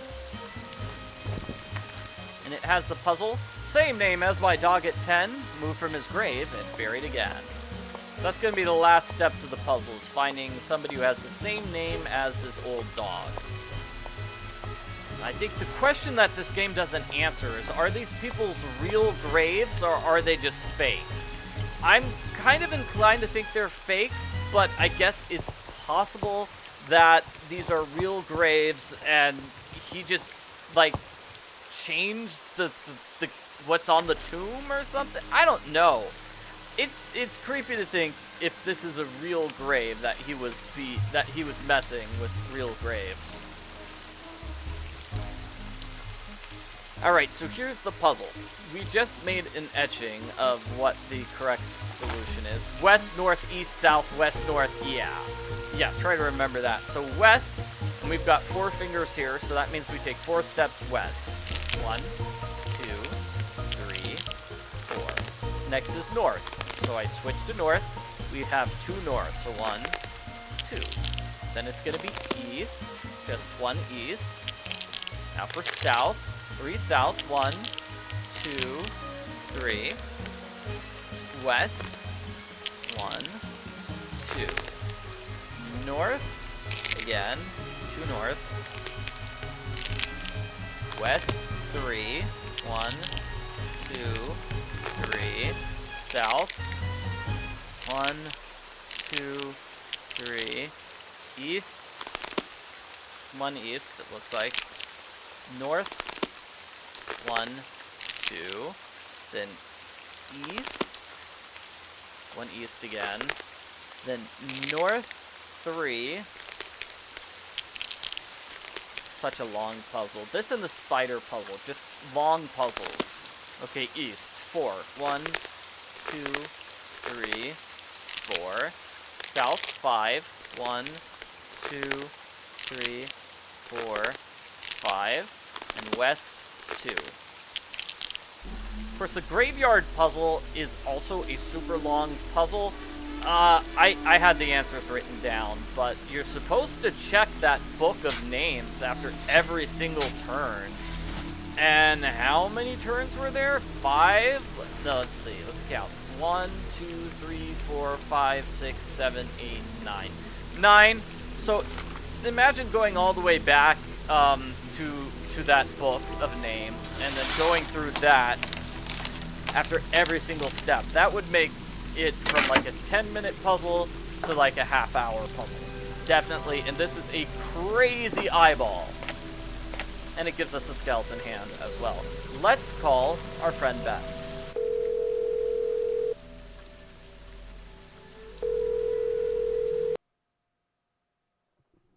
Beth? Hello? Hi, Bess. How you doing? Great. I just took a nice, luxurious bubble bath and I'm ready to boogie. When are you coming back here? That's still kind of hard to say, but listen. Remember that old photo of a boy and his dog you said you saw in that box of stuff Henry sold to Lamont? Yeah? Did it look like it was maybe taken in the 1920s? That's exactly what it looked like. Why? Because I need to find out the name of Bruno Bole's dog. And if that boy was Bruno, then that was probably his dog. Was there any writing on the picture? Yeah, as a matter of fact, I think it said Bruno. That's all it said? Just Bruno? No, it said Bruno but whatever came after and was hidden by the frame. I really need to know the name of that dog. Oh, no. No, you don't. No more snooping. Bess, just get into that box again and see if the dog's name is on that picture. That's all I want you to do. How? I can't just go waltzing into Lamont's back room. And he's for sure as heck not gonna fall for that sneeze contraption again. There must be some other way you can distract him. Please, Bess, I can't tell you how important this is. You gotta do this for me, please. Okay. We're not gonna have any fun here until you solve this mystery, and since you can't do that until I do this... Okay, I'll sneak into the back room and take another look at that photo. I mean, I will if I don't screw up. Think positive, Bess. You're gonna do fine. You bet I am. In fact, I'm not going to call you again until I have seen that picture. I'm going in. You go, girl. Alrighty. Too bad Bess can't ask for the picture directly. Like, Bess can't just say, hey, don't you have a picture of some, whoa, what is this? Fancy statue. Isn't that the one from Curse of Blackmore Manor? I think it might be?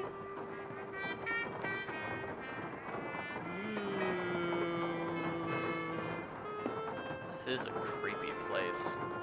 Anyway, let's talk to our friend Lamont. Hey! What's up with all those bottles of weird stuff over there? Hoodoo's something some of the more superstitious people around here practice. They think if you mix certain herbs and roots a certain way and drink them, or carry special objects around in little mojo bags, it can give you a supernatural edge in your daily life. I'd probably poison myself. Hey, I hear ya, but I can't knock it, 'cause let me tell you, the stuff I got in here sounds like hotcakes. Somebody thinks it works, so hey, who knows? There's a man sitting at the gumbo stand outside named Gilbert Buford. Do you know him? We're not close personal friends or anything, but I certainly know of him. Comes from one of the wealthiest and most prominent families in New Orleans. And on top of all that, he's a doctor. Guy's gotta be rolling in dough. Must be nice, huh? Yeah, it must be nice. It must be nice. Just to have a ton of money like that. He practically lives outside of your store, so I'm sure he and Lamont have talked to each other often. In all your journeys through the wonderful world of junk, have you ever come across one of those legendary crystal skulls? What makes you ask that? You have so many other oddities in here, I was just wondering. No. I know the legend, of course, and I sure wouldn't mind getting my hands on one of those babies. I mean, I could sell it for a fortune. But no such luck. Funny. I've been thinking about those skulls lately. A lot. Really? Hey, maybe we got some kind of psychic thing going here. Quick, think of a number between 1 and 10 and I'll try to guess it. You thinking of a number? Okay, 4. 9. Darn. Guess it was just a coincidence. Guess so. Okay, Bess is not psychic, but I bet if she was doing this game with Richard Topham, she would be psychic. Maybe. That gumbo stand outside? What do you think? Is it pretty authentic? Outstanding! Just watch the hot sauce. Whatever's in it gives my stomach instant fits. Okay, number 1, too much information, Lamont. Number 2, we're totally going to take advantage of this. You know, I still feel guilty about that sneezing thing, so how about I go and get you a nice big bowl of gumbo? Just so happens I'm starving, so hey, you got a deal. Great. I'll be right back. Bess is going to purposely get a bowl of gumbo with the hot sauce that makes him sick. It's really rude of her to do that. What looks good to you? Oh, hey, and guess what? It's Shorty from Secret of Shadow Ranch. Wait, no, that's not Shorty. It's his brother, Tolly. My mistake. Can I get a gumbo to go, please? Knock yourself out. Get some gumbo, get some hot sauce on there. Sounds good. Thanks, Tolly. Might as well talk to Dr. Buford while we're here as well. Yes, ma'am? Do you think it's possible that Renee caused Dr. Bole's death by, say, hoarding the pills from those missing prescriptions and giving them to him all at once? No. Had he died of an overdose of the medications I had prescribed, the manner of his death would have been quite different. But he died of a heart attack. Of that, I am certain. However, I know for a fact that Renee is deeply involved in the practice of hoodoo. And as Bruno's housekeeper, she had ample opportunity to use it against my poor old friend. That is, sort of what Lamont was saying. You mean hoodoo really works? Young lady, never, ever underestimate the power of suggestion. If a person believes in something, even on a subconscious level, fantasy can easily become fact. And who knows what rubbish Renee filled Bruno's mind with? Drink this, don't eat that. This brings good luck, that brings bad, day in and day out. Even if he said he didn't believe a word of it, who knows how much his subconscious was absorbing? He was very old and vulnerable. So could Renee have caused Bruno to have that fatal heart attack? There's not a doubt in my mind she could indeed. Did Dr. Bole ever say anything to you about owning a crystal skull? Why, yes. Yes, he did. In fact, he showed it to me once. Said it had magical powers. Said owning it was going to allow him to live forever. I thought it was utter nonsense and told him so. Well, he didn't appreciate that at all. Refused to talk to me for a full 2 weeks. What'd the skull look like? It was quite beautiful, actually. Life-size, perfect in form and clarity, like a diamond almost. Tell me, Miss Bess, what do you know about that crystal skull? This friend of mine, who is also a friend of Henry Bole, Dr. Bole's great-nephew. Anyway, while she was visiting Henry, she saw this book in Bruno's library about the legendary crystal skulls and was kind of intrigued and thought that since Henry said that you were pretty much Bruno's only friend, maybe Bruno had said something to you about it, and as it turns out, he had. That's all I know. I see. Well, much as I'd like to believe that skull holds the key to immortality, I'm afraid Bruno's passing proves it's worthless. Although it would make an attractive paperweight, as I recall. Tell your friend not to give it another thought. Guess I'll be running along. Feel free to drop by any time. Sounds good. We do have the gumbo here in our inventory. Oh, I can't give the gumbo to Dr. Buford? Aww. Oh well, we're gonna give the gumbo here. That my gumbo? There you go. Enjoy.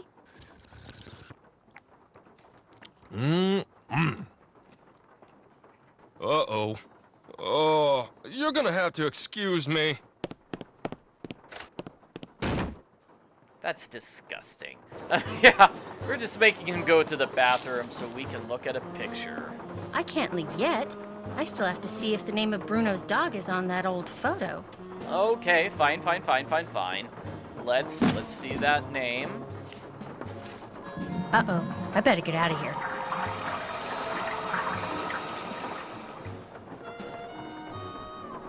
Grant? The dog's name was Grant? That's what it said on the photo. Kind of a weird name for a dog, huh? Yeah, well, Bruno Bole was kind of a weird guy. Hey, thanks a lot, Bess. You've been a huge help. I'll tell you, being sneaky takes a lot out of me. I'm exhausted. I still don't know when I'll get back there, so just kind of hang loose, okay? Story of my life. Call me if you need me. I will. Bye. Yeah, poor Lamont. I feel bad for him. Because basically that's his role in the game, is to have have Bess do terrible things to him.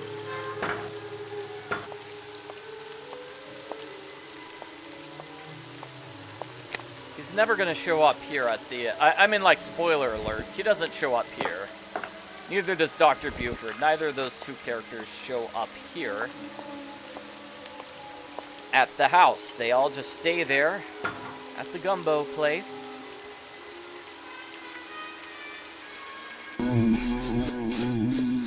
So we need to get all these wasps. There we go. If you're not fast enough, the wasps will wake up and then you have to shoot them again. I don't want to bug those wasps again unless I absolutely have to. Nancy, it's one thing that bugs me about Nancy. It's like Nancy should grab 5 loquates right now instead of just doing them one at a time. Hello again. I think I found the letter that Dr. Bole was reading when he had his fatal heart attack. Iggy the iguana had taken it. Apparently, Dr. Bole did have a crystal skull and believed possessing it would make him immortal. So he had it tested, and the lab sent him its findings in this letter. Read the second paragraph. My analysis showed that the skull, while made of remarkably pure crystal, was carved using modern instruments. In layman's terms, the skull is a fake. My guess is Dr. Bole believed in the skull so completely that when he read it was a fake, he was totally devastated, and his heart just stopped. But what I don't quite understand is, why did you tell me you didn't know about the crystal skull when this letter indicates you did? Ooh, calling Renee out on her lies. All right. Dr. Bole told me about the skull. As you said, he believed with all his might owning that skull was the reason he was still going strong at 95. I lied to you because, well, for one thing, Dr. Bole swore me to secrecy. And for another, he kept the skull hidden. And up until just this minute, I wanted to be the one who found it. Do you have any idea where the skull's hidden? None whatsoever. Oh my, this makes me feel just terrible. You see, getting the skull tested was my idea. When Dr. Bole told me about it, I was skeptical and that troubled him. So I helped him find a private laboratory where we could take it so any and all doubts would be dispelled once and for all. I certainly did not anticipate that the truth would result in his keeling over and dying like that. Well, now that I too know that the skull's a fake, I can stop fretting over its whereabouts. In fact, I should probably thank you and Iggy for setting me straight. I'll leave you to your potting. Come see me any time. She claims she doesn't want the crystal skull anymore. Truth or fiction? I don't know. Yes? Did you know that Bruno was a member of a group called the Jolly Rogers? No? Should I care? It was actually a crew that disbanded in the early 90s. Don't know anything about it, sorry. Oh, okay. How come your great-uncle's crypt is in the garden and not in the cemetery? Don't ask me. It's kind of weird. Apparently he built the crypt himself, but he never indicated in his will or anywhere else that that's where he wanted to be buried. I stuck his ashes in there anyway and had the thing inscribed.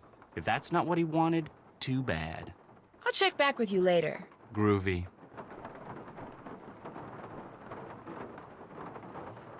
Excellent. So I'm going to go upstairs, use that pirate hat I found. Also use that loquate. Two of them go together quite well. They will... Where is it? It's at the bottom of the inventory, yes. Iggy, how about a nice, juicy loquat? No, I call it loquate, Nancy, not loquat. What are you doing? You're making me sound silly. Alright. So, we dress him up as a pirate, yeah. We got the pirate hat from the grave of the dog.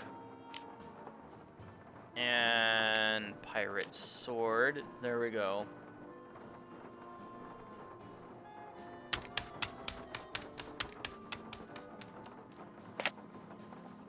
So this opens with the name of every single Jolly Rogers meeting. Oh dear. So Nancy can't answer this until she's found the Jolly Rogers meetings. So let's see. May 31st? That's today. Yeah, so Bruno died on May 1st. It is May 31st. That's today. And did you see where that meeting was? It's at the corner of Rampart and Dumaine. I bet Dr. Buford was the one who picked where that meeting was this month. Probably because, he practically lives there anyway, eating all that gumbo. Man, it must be nice I eat gumbo every single night, have fun, don't have to work or anything. Well, he is a doctor, so I guess occasionally he does doctor stuff. No, he's retired, kind of. All but retired is what his, helper person said. Let's call the cab company. I think that's the one person we haven't called.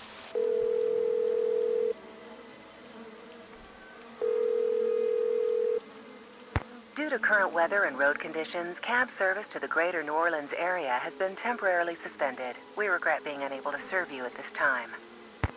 Ah, oh well.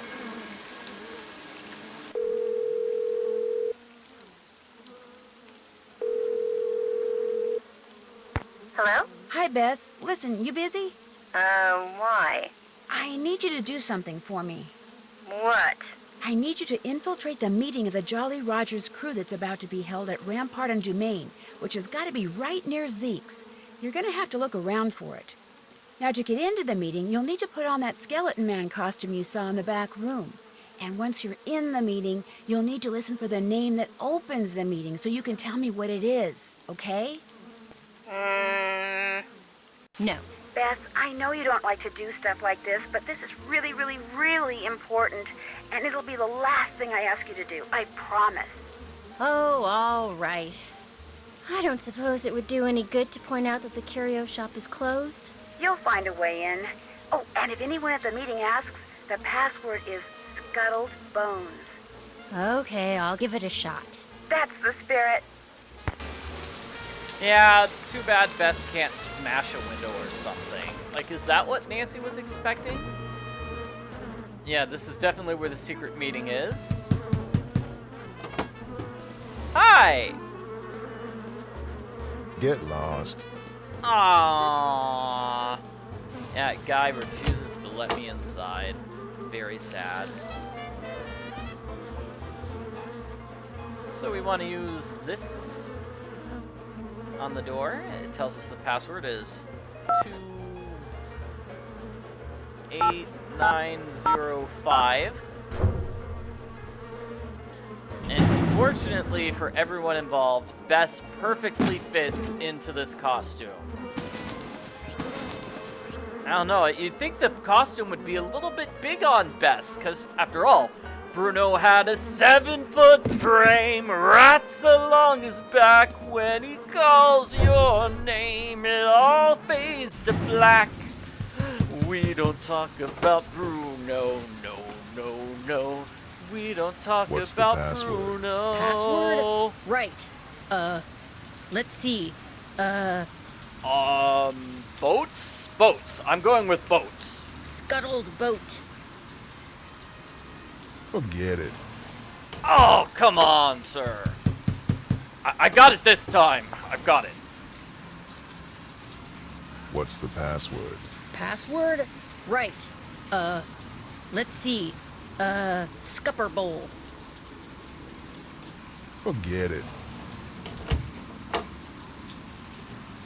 So Bess, I think, does have notes. Oh, it's Thursday. Okay. What's my problem? I can flirt with guys and make small talk with girls in my sleep. But as soon as I have to get information out of someone, I choke. The more I try to monitor what comes out of my mouth, the stupider I start sounding. But Nancy's counting on me, so gosh darn it, I'm gonna march into Zeke's and ask about that receipt and get the job done. And after I'm through at Zeke's, I might have to do a little bit more shopping. Lamont sure acted funny after he told me the receipt was for a box of stuff he bought from Henry Bole, like he said way more than he should have. Wonder what the deal is. There's gotta be a way to incapacitate Lamont with the sneezing powder that I found inside of in his shop so I can rummage through the box of Henry Bole's stuff, but it's not like I could just walk up to him and blow it in his face. But if I could get something else to accidentally blow it into his face. Something tells me all the little things I need to waylay Lamont are right there on the piano and the 2 shelves above it. I just need to figure it out. Figure out where to put everything. Actually, one item I need isn't there, but it is somewhere in the curio shop, I'll bet. I did it! My chain reaction machine worked! Lamont's so busy sneezing, he couldn't care less what I'm doing. Maybe I'm not as bad at the sneaky stuff as I thought. Oh, who am I kidding? I'm a nervous wreck. As soon as I look through that box in the back room, my snooping days are over. I bet if I use those Hamlet references, I can count on the letter about Amelinda to open the locked box.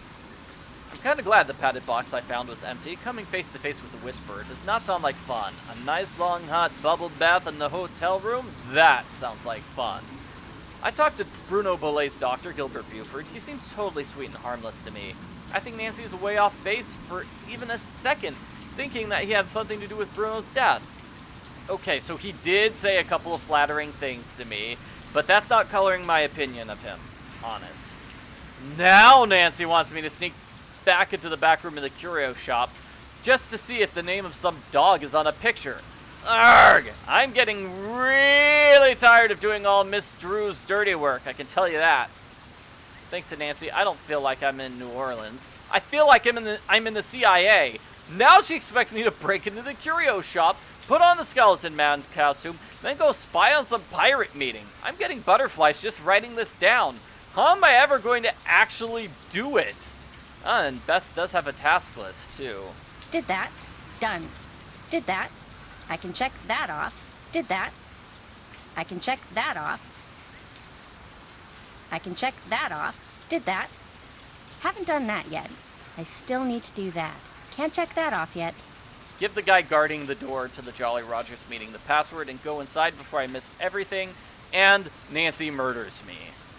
Yeah, Nancy would be really mad if Bess missed that. Sorry, took a random reading break to read every single thing Bess had written down. Let's see. It's Scuttled Bones. Scuttled Bones.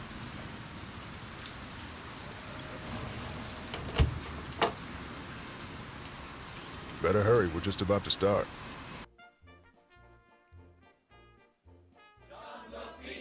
Jean Lafitte! Jean Lafitte! Jean Lafitte! Welcome, my fellow Jolly Rogers. know that We voice. have several pressing matters to discuss this evening, so let us begin. As you may or may not have heard, certain city officials are attempting to deny us the right not only to gather in public places during the Mardi Gras season, but they have also seen fit to... Shoot, I forgot to turn off my cell phone. It seems we have an uninvited guest. Get him! Ah! Let go! You're making a big mistake! Let go of me! Look, I'm not here to make trouble. You're making a big deal out of nothing. Can't we just talk about this? Where are you taking me? If you just let me explain. That is so creepy. The guy's just like, do they like kidnapping people? And did I hear somebody put handcuffs on Bess? What is going on here? Why, it seems our trespasser is of the female variety. Let's have a look. That's right. You know me and I know you, Dr. Buford. And I also know that you were the one who attacked my friend over at the Bole Mansion today. And if you don't tell me why right now, I promise you, you are gonna be in one big world of hurt. The young lady's clearly upset about something. Clarence, take over the meeting while I try to find out why she's making all these crazy accusations. They're not crazy and you know it! I will tell you everything, Miss Marvin, in private. I wonder who called Bess. I don't think we ever find out who called her. And he did. He told me everything, Nancy. I bluffed him into confessing. You would have been so proud of me. Oh, and before I forget, the name they chanted at the start of the meeting was Jean Lafitte. Jean Lafitte. Great. Now, what did Dr. Buford tell you? Okay. First off, he said that with his dying breath, Bruno Bole directed him to steal the painting of Henry's parents and lock it up in Henry's parents' crypt. Bruno seemed to think that way Henry would wind up with the crystal skull instead of somebody else. So Dr. Buford dressed up in his skeleton man costume, stole the canvas, and hid it in the crypt like Bruno asked. That must have been when Renee saw Mr. Death. But then, Dr. Buford had second thoughts and decided to heck with Henry. He wanted that crystal skull for himself. So this afternoon, he dressed up in his skeleton man costume again and snuck into Henry's house so he could get the key from that mini cemetery and retrieve the painting he'd left in that crypt, knowing the painting would somehow lead him to the skull. Only I walked in on him and ruined everything. Right. And now that we're onto him, he says he no longer wants the skull. He's embarrassed that he allowed his superstitious side to get the best of him and says whoever finds the skull is welcome to it. At least that's what Dr. Buford said. Uh-oh. Uh-oh, what? I told him you were looking for the skull. That's all right. Actually, I told him you were on the verge of finding it. Why would you tell him that? I don't know, I got carried away. So if he lied to me and he really does still want the skull, then he might come after you. He left right after we talked, and I don't think he went back into that meeting. What if he's on his way over there? Don't worry, I'll be fine. Why don't you just... Whoa, that bolt of lightning was huge. Anyway, why don't you just go relax and I'll be back at the hotel before you know it, okay? Bess? Hello? Bess, you there? Nope, she sure isn't. This is a fun game, but we do not get to see much of New Orleans in the game. Really just that one corner. It would have been cool if we got to go to, like, famous places in the city and stuff. Jean Lafitte. There we go. And I have almost all the eyeballs. One more eyeball left. It's with the dress-up challenge. So we're going to do the dress-up challenge. Do you guys want to see me dress up Iggy as a clown? See what that looks like?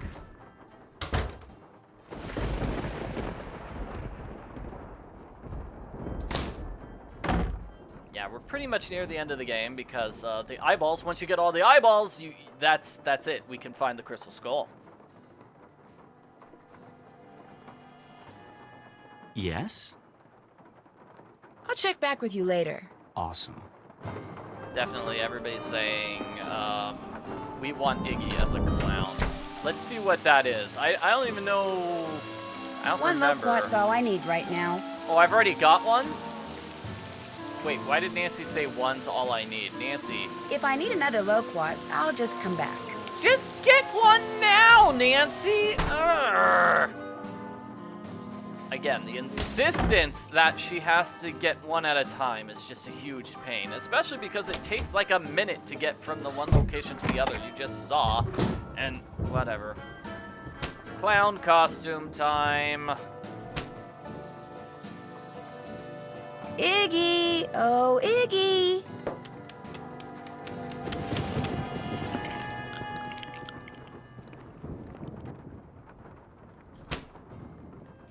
Da, da, da. Wah, wah, wah, wah. Yeah, well, you're gonna get me, Iggy. Let's see what this clown costume is.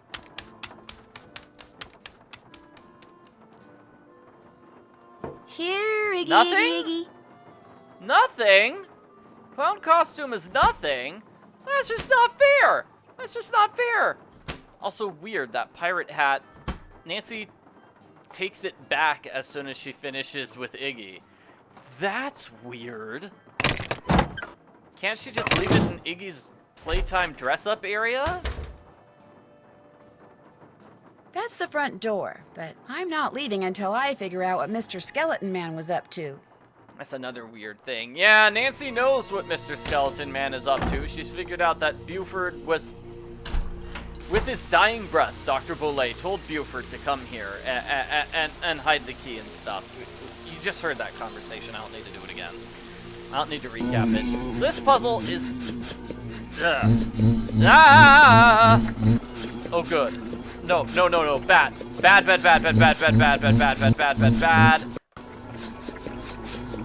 No. This is how the puzzle usually goes. This is how it usually goes for me. It's terrible. Terrible luck.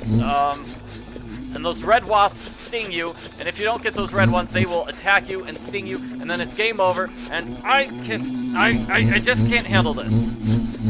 Ouch! Ouch! I'm trying. No! I'll just get a game over. Terrible puzzle. Ow! Ouch! Ow! We have to go home? Why? I run into some wasps. Stung me on every part of my body except my... Nope, got me there too. We have to cut our weekend short on account of wasps? I'll explain later, okay? Right now, it kind of hurts to talk. I never thought I'd hear myself say this, but Nancy, you really need to be more careful. No, duh. Terrible puzzle. So the worst is just doing that puzzle on like a laptop without a computer mouse. Okay, there we go. Doing it with a computer mouse apparently is a lot easier. That was... I don't know, you saw. Like, sometimes it's super difficult. I think that was how it normally is on, like, junior mode. It starts you off with that difficulty setting. Ugh. It's the worst. Terrible puzzle. Don't like it. Here, Iggy. Iggy, how about a nice, juicy loquat? And the fact that you have to do that puzzle twice. You only have to do it twice, but it's still a pain. You do have to do it twice. To the point where it's like, I kind of want to, like, not, what's the word? Call the authenticator every single time I play this game, because I don't want to do that puzzle. I would rather just skip that entire storyline, because that would save me from having to do that terrible puzzle. I think we're done here.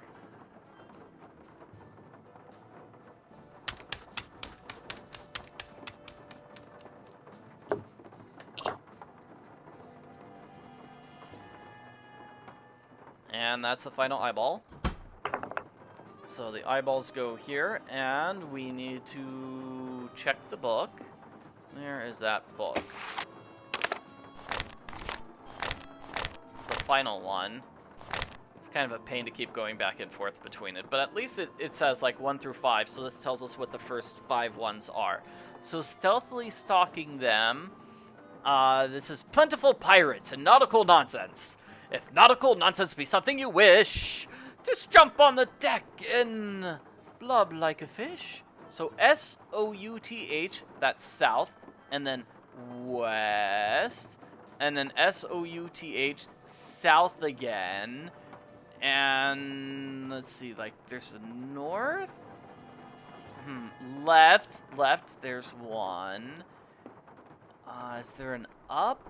It's hard to see, Anyway, that's what we do for that puzzle. We find words that are directions. Up, left, right, south, north, east, west. So on and so forth. Okay, so 2. 1, 2, 3, 4. 1, 2, 1, 2, 3, and 1, 2, 3, 4. Next page has the same thing twice. 1, 2, 1, 2. Next page, 1, 2, 3, 3, 4. 1, 2, 1, 2, 3, 1, 2, 3, 1, 2, 3, 4. Alright, so next is going to be 3 and then 3 2s. 1, 2, 3. 1, 2, 1, 2, 1, 2. Next group is 2, 4, 1, 4. So 2, 4, 1, 4. And then finally 3, 4. 1, 2, 3. 1, 2, 3, 4. And 2, 3, 4. 2, 3, 4. Here we go. Got it. Of course the final thing is like an eyeball, because why wouldn't it look like an eyeball? I'm not going to save the game, everyone. People in the live stream are saying, you've got to save the game in case the live stream goes down. Well, you know, me saving the game is not going to affect my internet speed. In the slightest. In fact, you could argue that, I don't know, saving the game would be wasting the internet because then it'd take longer to get to the end of the game. Or something like that. I don't know. Whatever. We want to push those things there. I do like those fireflies. And then we're going to go up, climb up them to grab this. And those are the items. La la la la la. You know, I actually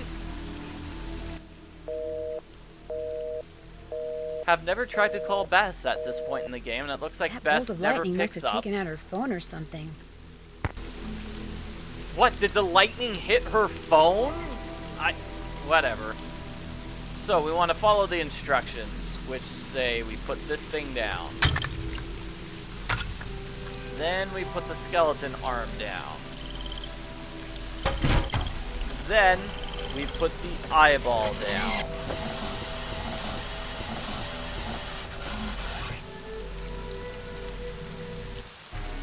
Got it.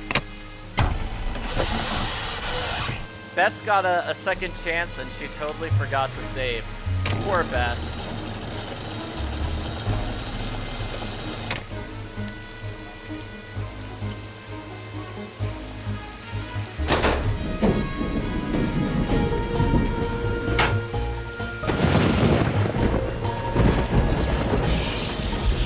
so exciting. Like, lightning strikes the thing, which causes it to zap the elevator eyeball. It is an eyeball-powered elevator. Obviously, that's what the tomb is like.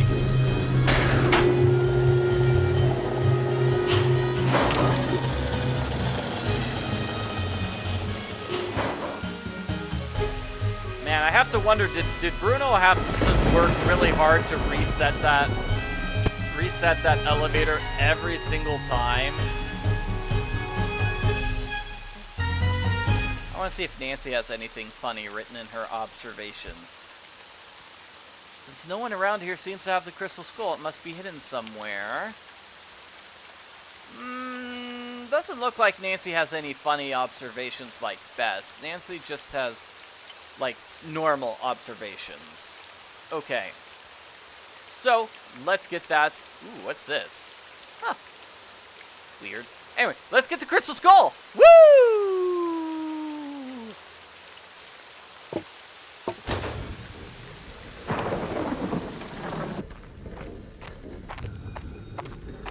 Nancy? That you in there? Goodness sakes, gal, what on earth have you gone and done? The lid's closing and I don't know how to stop it. Here, I'll pull you up.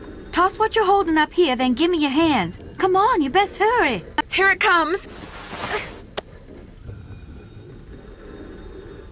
Renee, a little help, please? The crystal skull. After all that scheming, how do I finally get it? Why, this nice little Yankee gal just hands it to me. Renee, help me. Hurry, please. Thank you, Nancy. Bye now. No! No, you've got to help me. Renee! Renee! This is the worst! Oh, man. Oh, and I don't have any cell phone reception down here. That's terrible. Alright, so this is a puzzle. Kind of a difficult puzzle. It's like impossible to see, but this reactivates the elevator, the amazing elevator. What you do is you make matches. You can kind of see the outlines like squiggly line and squiggly line. Those are both squiggly lines there. But mostly you just wait for the lightning flashes to reveal where things are. Luckily, Bruno had a failsafe built inside his crystal skull container. Yeah. Just in case somebody tried to betray him.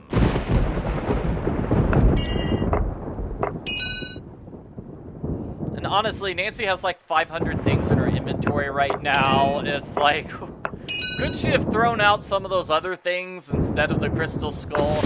Instead of just handing the crystal skull to Renee? Yeah, Nancy, I can't believe Nancy fell for that very obvious trick. Oh, and because we're at the end of the game, Nancy can't use her phone or check out the things in her inventory. What's this? Muddy footprints leading to the graveyard. We want to follow those footprints. Well, now I can hear the boat engine. So I'm going to go to the boat, which I think was over here. Renee, hold it right there. That skull isn't yours. To say nothing of the fact that you just tried to bury me alive. The skull is mine. It wants to be mine. Yes, I did my share of scheming to get it. I got Dr. Bole to go to the authenticators, then switched the letter they wrote saying it was real with one I wrote saying it was fake, in hopes that Dr. Bole would just hand it over to me. Yes, my plan failed, and yet, here we are. I have the skull. Why? Because it knows that I will fulfill its destiny. Bruno Bole wanted Henry to have it. That's why he had Gilbert Buford steal that painting and hide it in Henry's parents' crypt. Because he hoped that way Henry would eventually find it. Henry's a fool. If he ever got his hands on this, he would just turn around and give it to that trashy girlfriend of his. Dr. Bole, he just wanted it because he was terrified of dying. Gilbert Buford, too. So here's the puzzle. What we want to do is step on the log, and Bernie will think that the crystal skull is a giant marshmallow, and he'll eat it. I'm not joking. That is how we defeat the culprit in this game. Marshmallow power. And that Lamont fella, he just wants to sell it to the highest bidder. I am wondering why she mentioned Lamont here. Like, was there any real reason to bring him up? Whatever. Let's get to the end. Me, my motives are pure. I am going to protect it so it can rendezvous with all those other skulls. I'm going to be right there when they start conversing, and all the mysteries of the universe are forever solved. Ah!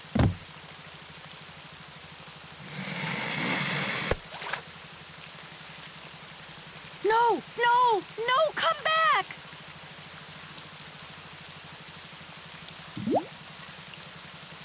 Renee burst into tears and sobbed as Bernie swam away with a crystal skull. It made me feel sorry for her for about 2 seconds. After all, while she may not have meant to cause Bruno's death, she certainly meant to cause mine when she left me sealed up in that crypt. It felt good to turn her over to the police. Later that night, Dr. Buford came over and apologized for knocking me out with that smoke bomb and for allowing himself to think, even for a moment, that Bruno's crystal skull was anything more than a pretty piece of quartz. To make up for his shameful behavior, he insisted on taking Bess and me on a grand tour of New Orleans. Seeing the city through the eyes of someone who loves it as much as Dr. Buford was truly special. He invited Henry too, but Henry declined. He was still trying to process the fact that his great-uncle wanted him to have the skull. Henry always thought that to Bruno he was nothing more than an annoying family obligation, someone Bruno couldn't care less about. Yet Bruno's request of Dr. Buford, made with his dying breath, proved that he did care about Henry. Apparently, and unfortunately for Henry, Bruno was the type of man who just couldn't bring himself to say such things out loud. As for Lamont, when he heard what happened, he closed his shop, bought enough marshmallows to fill a swamp boat, and has been scouring the bayous ever since, kicking every log he comes to in hopes of finding Bernie and the crystal skull inside him. But Bernie has yet to turn up. Maybe the skull didn't agree with him. Maybe swallowing it caused him to stop associating the sound of a kicked log with yummy sweet things. In any case, the Whisperer has disappeared, lost to the world once again, which is totally fine by me. So Bernie ate the crystal skull. That means Bernie is going to live forever now. He's just going to live forever, an immortal alligator. Wow. Crazy times. And I think the answer to this is hiccuping. Woohoo! Yay! Look, we got all these achievements, or meta awards, as the game calls it. We did not have too much gumbo. We did not eat a lot of gumballs. I did not talk to everyone. I thought I talked to everyone. I thought I did a lot of conversations. I did not talk to the dummy very much. Maybe because the dummy is creepy and weird. I didn't do all the powders. I didn't find any Easter eggs. I didn't find all 3 of the Easter eggs either. Oh boy. Talk about a detective's dream come true. The Italian police called me personally and requested that I travel to Italy and help them stake out a suspected thief in Venice. Unfortunately, what started out as a simple assignment in a city filled with canals, gondolas, and romance quickly morphed into a full-fledged undercover operation, and I soon found myself trapped in a maze of lies, disguises, and danger. Help me find my way out by joining me in my next adventure, Phantom of Venice. Woohoo! Phantom of Venice. I'm a big fan of Phantom of Venice. I kind of like it better than this game. Legend of the Crystal Skull is really good. Yeah. Oh yeah, and the lead design creative director, same person, Mike Paganini, who did Creature of Kapu Cave, who's the lead designer and such on that game too. This game, way better than Creature of Kapu Cave, let me tell you. Because this game is kind of dark and scary, I don't like it as much. I get scared by the dark and scary games. So I kind of like Phantom of Venice better because it's a bright, colorful game. I like the fun, bright colors and everything. But this game's really good. It's got a bunch of great puzzles and stuff. Phantom of Venice really does let you explore and visit a bunch of places. I said earlier, we don't really get to explore New Orleans in this game. This game is basically this one corner in New Orleans, and then the house, and then that's it. That's it. Of course, there's a giant graveyard attached to the back of the house. Yeah, the dancing in Phantom of Venice is pretty cool too. Oh, but the endgame puzzle is really terrible. I think everybody hates that one. The one with the canals where you have to like fill the well and then drain it. Oh, that's like the worst. And yeah, there's his name, Lamont Warwick. That is his last name. That's the only way we know what his last name is. Oh, Scopa, right. Some people do have problems with Scopa in Phantom of Venice. It can be tricky. This game, like the search through the graveyard is kind of tricky. A couple of puzzles are fine, but a lot of them require you to just write notes down. And there are just some people that just can't handle puzzles where you have to take notes. Like the spider puzzle, where you have to write down like C, C, C, D, E, E, D, E, C, D. Also the puzzle where you're digging up through the graveyard with the shovel at Charlie Wicker's grave. That's another one where you're gonna have to write notes down. The wasp puzzle in this game. Oh well.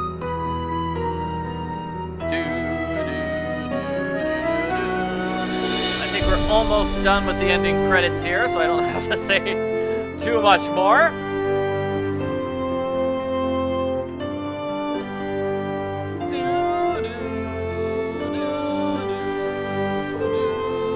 I really do love the classic Nancy Drew theme. It's great music. I love this song. Alright, so that is it for Nancy Drew, Legend of the Crystal Skull. Thank you very much for watching, everybody. As always, make sure to like and subscribe to my YouTube channel. Check out some of my other videos. Think that's everything. You all have a very nice day. Bye, everybody.